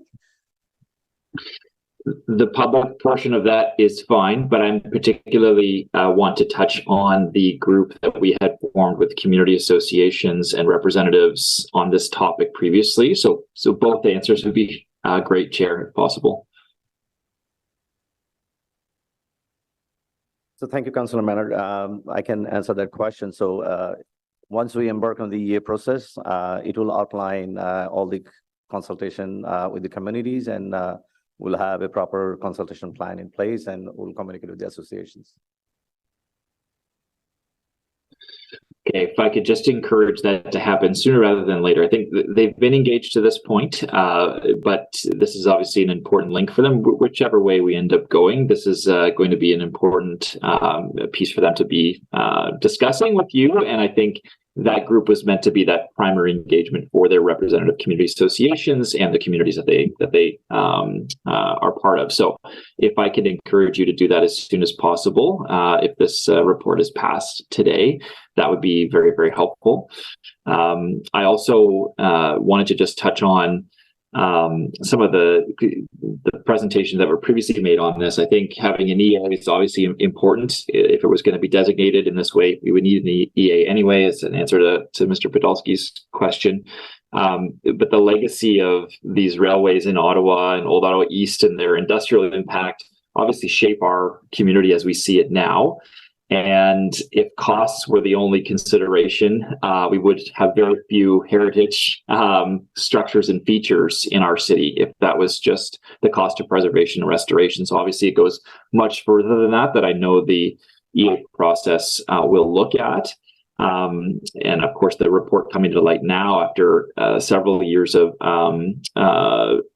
previously when we just found out, I think last year as councillors, obviously an important intervening period to stabilize the site before further choices by council are made. So, I appreciate the work on this and the coordination with our office. I just encourage much more community input on this through the EA process, and that begin as soon as possible, given the valuable connection that this represents in our community. So thank you, Chair, and appreciate the time. Thank you, Councillor Menard, for the questions and the comments. I'd also like to acknowledge, of course, that city staff, in terms of the informal group, of councillors who came together asking for community associations to be consulted with. We know in terms of informal contact there was, so I appreciate the fact, and I see members from infrastructure staff here today who I know addressed the Overbrook Community Association as example. I actually attended that meeting. So the expectation, and I share it with Councillor Menard, is that process continues through the formal EA process. Member Hustle. Thank you, Chair. I'll keep my comments brief, but wanted to respond to one of the items that Councillor Leeper had raised about the visibility of Ottawa's railway history. And the city staff have alluded to it in their assessment of this file, but fundamentally, railways, particularly in the area of Herdman's Bridge, have intrinsically shaped the current land use patterns that we live and use today, and they've had a foundational role. The railways in this area were relocated from the core as part of the 1950s Gribert Plan. In fact, where the 417 is today was actually a major rail line that crossed the city. This particular spur had a bridge linked up to the downtown core all along the canal. You had industry serving the rail yards, and the Nicholas Street exit right across from this bridge had the roundhouse that was serving this rail spur. So a lot of the lot lines that you see in the neighborhoods today, a lot of the street patterns, and a lot of recreation that we now come to enjoy has its origins in Ottawa's rail history. The bike paths down the canal, the Trans-Canada Trail in Westboro, and even little features like this bridge speak to that transformation from industry to fun. And I think, to your point, Councillor Leeper, sometimes that transition isn't made visible. And for those who don't study the city's heritage or don't have the chance to get out all across our green spaces, it becomes harder to see, but perhaps no less important. So I would just leave that comment there to say that I do believe it does have strong contextual value, albeit obscured. Thank you for those comments. Member Quinn.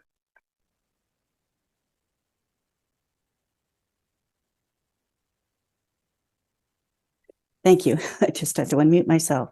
I just want to thank my colleague, Jen Halsall, for those comments to add some important information to the contextual value of the bridge.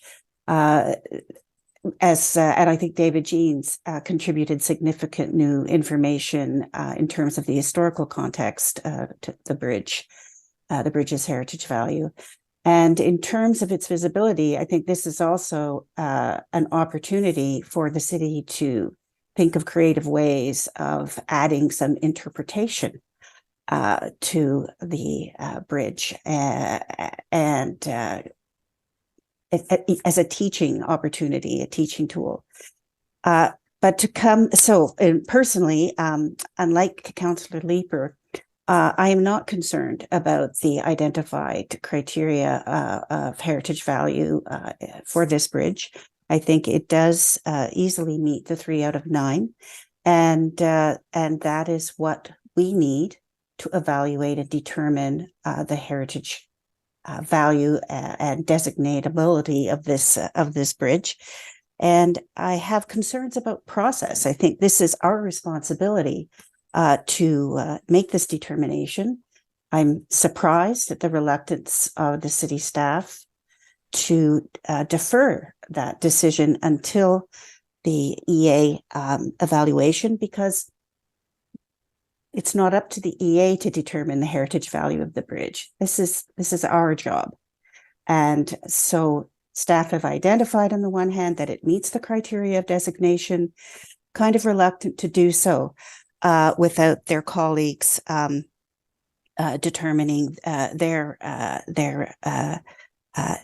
till their municipal class EA is complete. But I'm not comfortable with that simply because they haven't indicated in the past, as Member Podolsky has shown us through since the acquisition of the bridge by the city and since 2018, that an appreciation or understanding or sensitivity to the heritage of the bridge. And so therefore, I see that very much as our responsibility today. And so I will, in fact, be supporting Member Podolsky's motion to recommend designation today. And for those reasons, and I will leave it at that. Thank you so much for those comments. Are there any other comments from the committee? Oh, Member Podolsky. The language here. I just wanted to say a few comments in support of the motion to amend. And these comments come from a little bit of my experience as a heritage and architectural bridge consultant to the City of Ottawa over the many years that I've had a chance to accomplish this. Just for the record, I was the architect and heritage consultant to the prime consultants for the replacement of the Lemieux Island Bridge in Ottawa. And also, thank you for the photograph on the screen of the Bank Street Bridge rehabilitation. I was also the architect and heritage consultant to the prime consultants for the Cummings Bridge rehabilitation across the Rideau River, as well as the Pooley's Bridge and 5 stone bridges at Loretton Flats, as well as the Bytown Bridges construction along Sussex Drive, as well as the heritage consultant for the Pretoria Lift Bridge rehabilitation and the Minto Bridge rehabilitation, the Center Bridge, the East Bridge, and the West Bridge. So I have a long interest and participation in the conservation of the city's railway and road heritage over bridges. I think that one of the points of the motion is that the city needs to demonstrate its leadership and its advocacy through its own action. I think this is a very important point. This morning, we have recommended to Council the designation of Iona Mansions, a privately owned building, over the objection of the owner. We have also designated schools over the objection of the school board and churches over the objection of Catholic Church in the interest of putting out there the city's commitment to conserving the heritage and listening to other considerations, but fulfilling our duty to do that. I think that if we don't recommend designation of the bridge because it is city-owned and there are other considerations at play, I think that we are losing our credibility, not just to the public in the city, but more nationally, our reputation for a city that cares about its heritage. So that is something that I think is very important for the credibility of our heritage program in the city.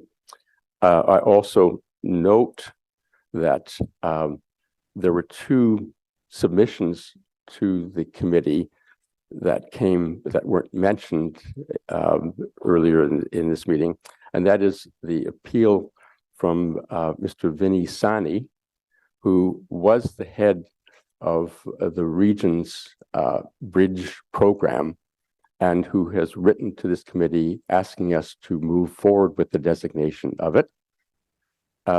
He, of course, led the program for rehabilitation and new bridges in the city of Ottawa for many years, as well as Wojtek Remis, as another structural engineer that worked for the city of Ottawa doing evaluation of bridges. And he has written an appeal to us to move forward with the designation of this bridge.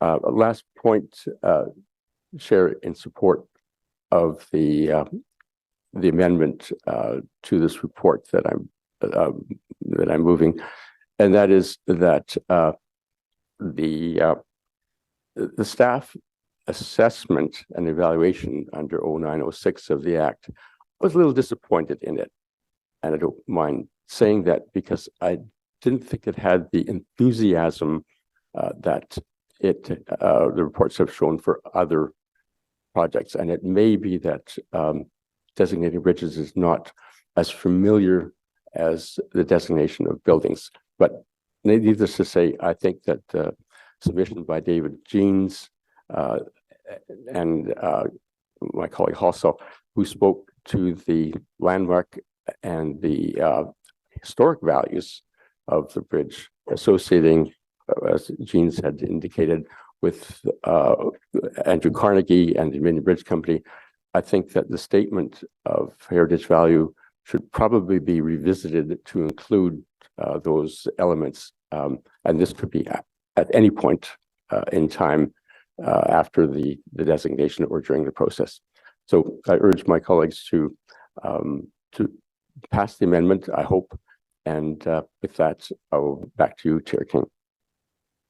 Thank you, Vice Chair Plante. Oui, merci beaucoup. J'ai une question pour staff. If we vote today in favor of his motion, is there a way maybe we can, because obviously one part of the bridge touches my part of the ward. How would the process work to get some sort of plaque explaining some of the details that we have learned about the historical value of this bridge? Is that something that's possible? Through you, Chair, yes, Councillor Plant, if a bridge is designated, or if any property or structure is designated, then it can receive a plaque with some information about the structure or building. Merci. Councillor Leeper.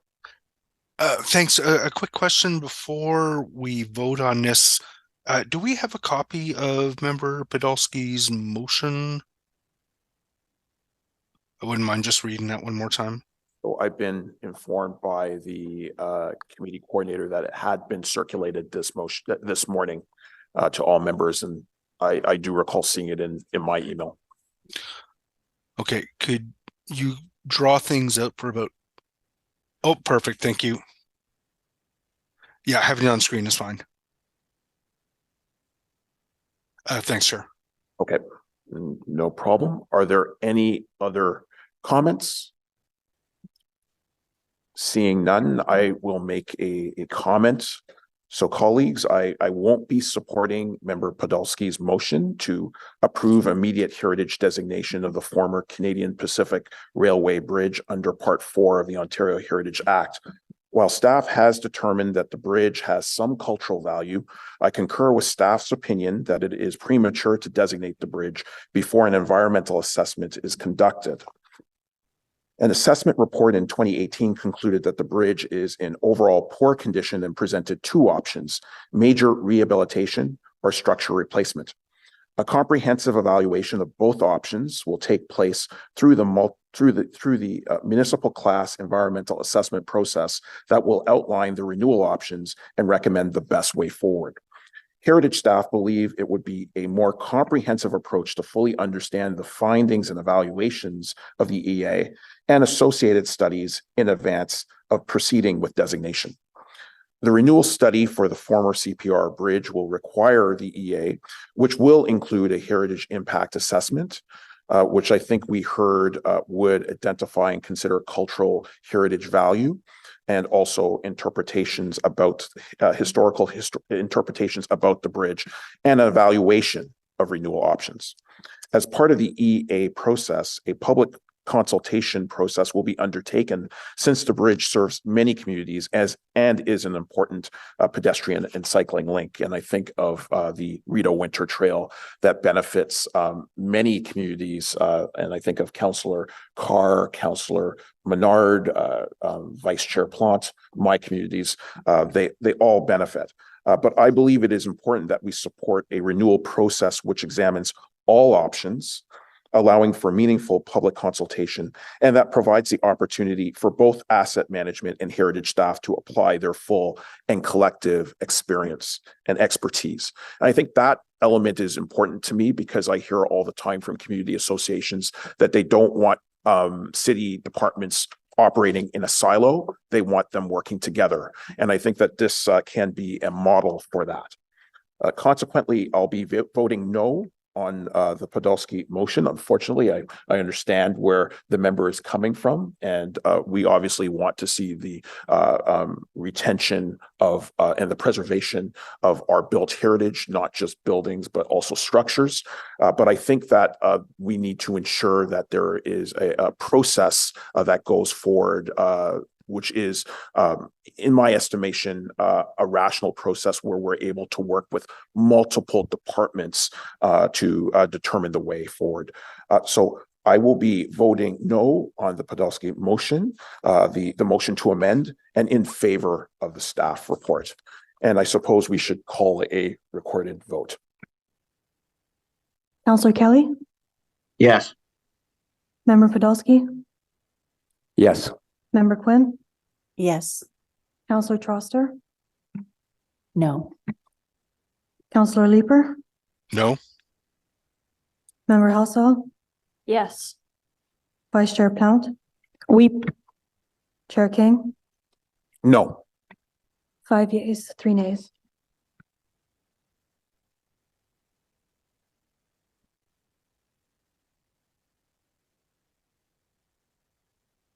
So the motion to amend is approved. And I guess the last item is the report itself as amended. Carried. Thank you. Dissent? Oh, and was that Councillor Leeper? Yeah, because the report as amended now recommends immediate designation of the or intent to designate. So no. Yeah. I suspect you could probably just flip that vote. And as chair, I'll also dissent as well. Thank you. So the report as amended will be submitted to Ottawa City Council on April 26th. The next item on the agenda is an update and conservation options for the Hintonburg Pumping Station, a property designated under Part 4 of the Ontario Heritage Act. Can staff please provide a report? We're just switching seats here.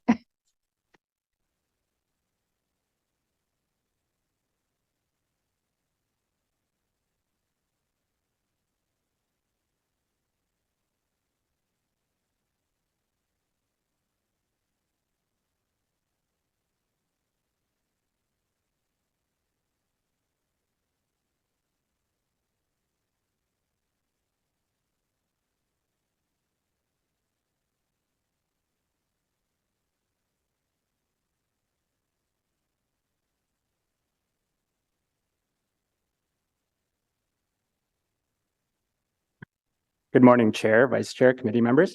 My name is Luis Juarez, and today I will be giving an update on a conservation project for the Hintonburg Pumping Station. It's a city-owned property designated under Part 4 of the Ontario Heritage Act. I also have my colleague Nelson Edwards with me for questions at the end. Next slide, please. The subject property is circled in yellow on this slide. It's located in Ward 15, Kitchissippi, on the east side of Onagum Street, just north of the SGM and south of Lemieux Island. It's a key feature in a network of destinations along this section of the Ottawa River that includes the Lemieux Island Water Filtration Plant and the Chief William Commanda Bridge, which is currently being rehabilitated for use as a multi-use path between the Ottawa River Pathway in Ottawa and the Sentier des Voyageurs in Gatineau. Next slide, please. The former Hintonburg Pumping Station is located on the property. The building was originally constructed in 1899 to facilitate water service to the village of Hintonburg. It's a 1.5-story cut limestone structure with a gable roof and an open veranda. In 1924, it was decommissioned and converted into a residence and gatehouse to serve the new water filtration plant constructed on Lemieux Island. In August 1987, the regional municipality of Ottawa-Carleton completed a restoration project to the property and designated it under Part 4 of the Ontario Heritage Act, with the intention of adaptively reusing the structure.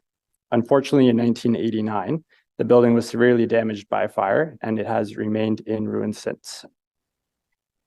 Exposure to the elements has worsened the stability of the structure, and the property was added to the city's heritage watch list in 2022 in response to a BHC motion which recognized the structure's state. Since this time, Right-of-Way Heritage and Urban Design has initiated a project to stabilize and restore the Hintonburg Pumping Station for public use as a key component of public realm improvements along the Ottawa River. While the final project costs will be determined at the design stage, $800,000 for the works were secured for the project as part of the 2023 capital budget. Next slide, please. Unfortunately, most of the property's character defining elements as defined in the designation bylaw, which are seen here, include the pitched roof and open veranda, the circular turret, and the large half-round windows are no longer or barely legible. Notwithstanding the fire, which in its own right is a critical part of the structure's history now, the property still contains cultural heritage value, and conserving and stabilizing what's left of the structure presents an opportunity to update the designation bylaw to recognize the structure's heritage value as a ruin, its historical associations with clean drinking water in Hintonburg, and for its contextual value as a gatehouse and residence for Lemieux Island, and for its location along the Ottawa River. Further, design features can be used to honor and interpret some of the missing character defining elements, as we'll see later on in the presentation. Next slide, please. A consultant team consisting of CSW landscape architects, J.G. Cook and Associates structural engineers, and MH Stoneworks masonry conservators has been assembled to develop a preferred conservation option for the ruins. A structural condition assessment evaluated the condition of the structure and presented 3 general conservation options. The first one being stabilization, which would remove any masonry in poor condition, restore remaining masonry walls, and cap skyward facing joints. The second being preservation and protection, which would restore remaining masonry, local dismantling and rebuilding of certain sections, and also cap skyward facing joints. And then lastly, the third option, restoration and reconstruction using physical evidence and historic photos. Together with the consultant team and internal and external focus groups, it was determined that a version of option 2 was a preferred conservation approach, which includes the following: the preservation of remaining elements of the ruin and the addition of discrete elements such as new buttresses and the capping of masonry to stabilize the structure, removal of the late addition on the north elevation, the stabilization of the basement with granular materials, the stabilization of interior floor space with accessible material, the redevelopment of the site with a park-like open space with an accessible pathway, an on-site interpretation of the history of the structure and its role in the city in consultation with Indigenous community representatives. Next slide, please. This slide shows several options that are being considered for security, lighting, treatment of openings, and the reimagining of character-defining elements. With the conservation approach for the masonry determined, the project team is now soliciting the Built Heritage Committee's advice or comments on these considerations prior to establishing a preferred design concept. So a few of the questions that we have are: does the committee have any thoughts on how the extent and the nature of lighting, the treatment of openings, and the addition of shading elements can be sensitively incorporated into the ruins in order to properly address conservation and security considerations? Secondly, given that it is unfeasible to restore the structure back into its house form, what are some ways that the ruins can reinterpret some of the property's character-defining elements? Is there a way to reimagine the wraparound veranda, openings, etc.? And lastly, are there any other character-defining elements that you think should be considered that aren't currently listed? Next slide, please. In terms of next steps, we will welcome feedback from the committee on what's being presented today. And further public consultation and engagement with Indigenous community representatives will be conducted in the coming months as well. We will use this feedback to inform the final preferred design concept, and a heritage permit will be submitted to alter the property based on the preferred design concept. Our goal is to also update the designation bylaw to better reflect the heritage value of the ruin, and a detailed design phase will be initiated thereafter, following a tender release for conservation and site development. And then lastly, public use and access is part of the network of civic and capital destinations of the site. Next slide, please. So that concludes this presentation, but I'll leave it with this slide here, which shows some of the options being presented to initiate some comment or some discussion from the committee. Thank you so much for that report. We did receive correspondence from the Mechanicsville Community Association, as well as Heritage Ottawa in support, as well as 2 other letters from residents that have been circulated. We don't have any registered speakers on this item. Does the committee have any questions for staff? Seeing none. Oh, I see that Councillor Leeper has raised his hand. Yeah, and just very briefly to thank staff very much for the work that they have been putting into this. We're looking forward to some sort of preservation of the pump house, which is an important landmark in Ottawa. And I also just want to thank the residents of Hintonburg and Mechanicsville as well for the pragmatism with which they've approached the future works. So I'm looking forward to continued good discussions with them as the design team continues to develop its concepts. Thank you, staff. Thank you, Councillor Leeper. Member Quinn. Thank you. Just a question for staff. I do know that the National Capital Commission, for instance, is investing in Westboro Beach, the change room structures there, and there's going to be sort of a reinterpretation of the shoreline. And I'm just wondering that it all flows together. If staff has had a chance to communicate with representatives of the NCC who are involved in that project, just to make sure that there's a synergy there. Just a question. Through you, Chair. Thank you, Member Quinn. So the NCC is part of our internal stakeholder group. Heather Thompson from the NCC has been working and has been inputting advice. All right, great. Thank you. Thank you, Member Hassel. Thank you, Chair. My question is similar to Member Quinn's.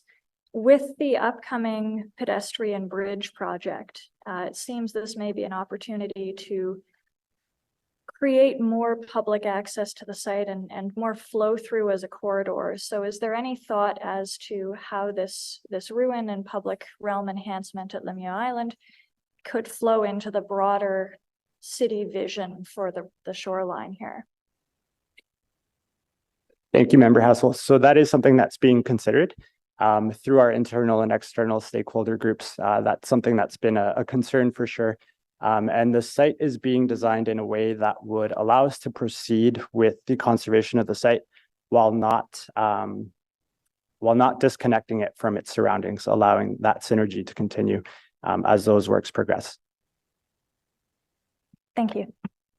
Thank you, Member Podolsky. Chair, I do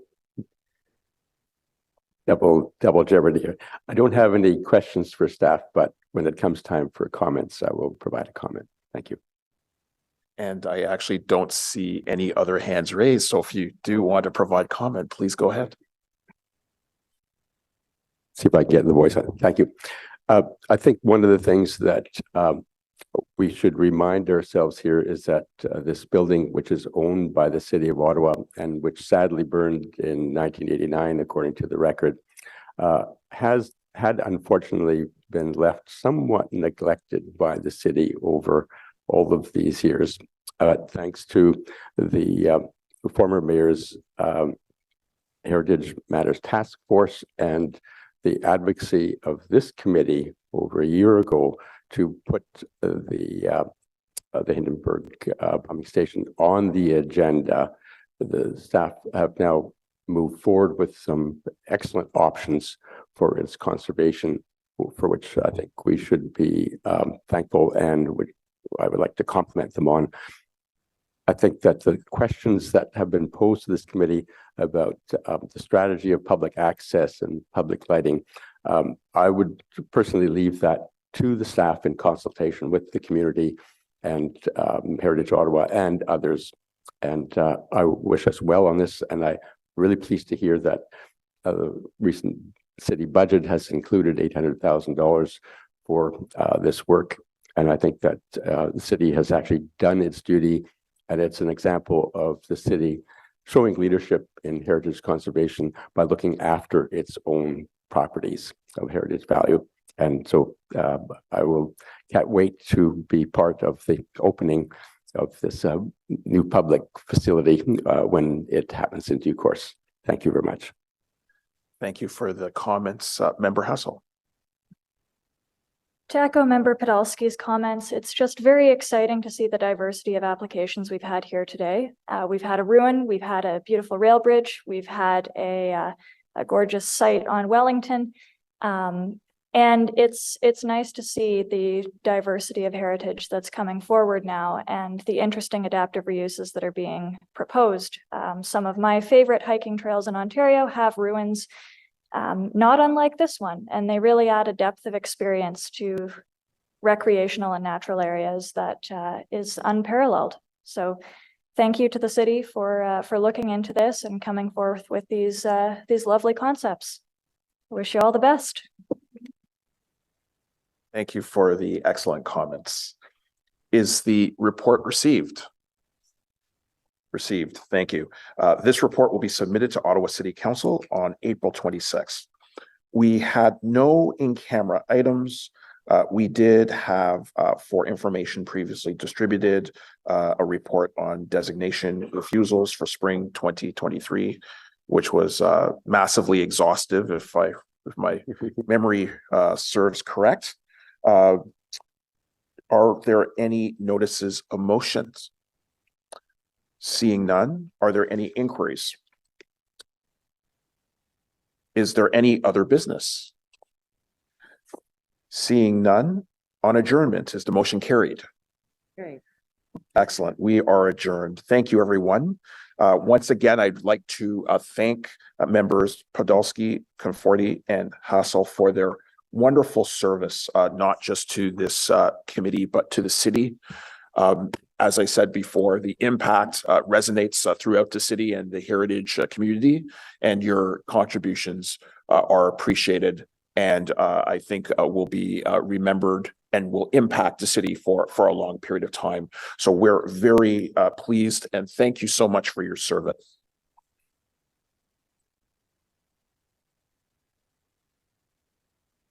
I don't know, should we call it the Barry Podolsky Bridge? And the next meeting is scheduled for Tuesday, May 9th. Thank you, everybody.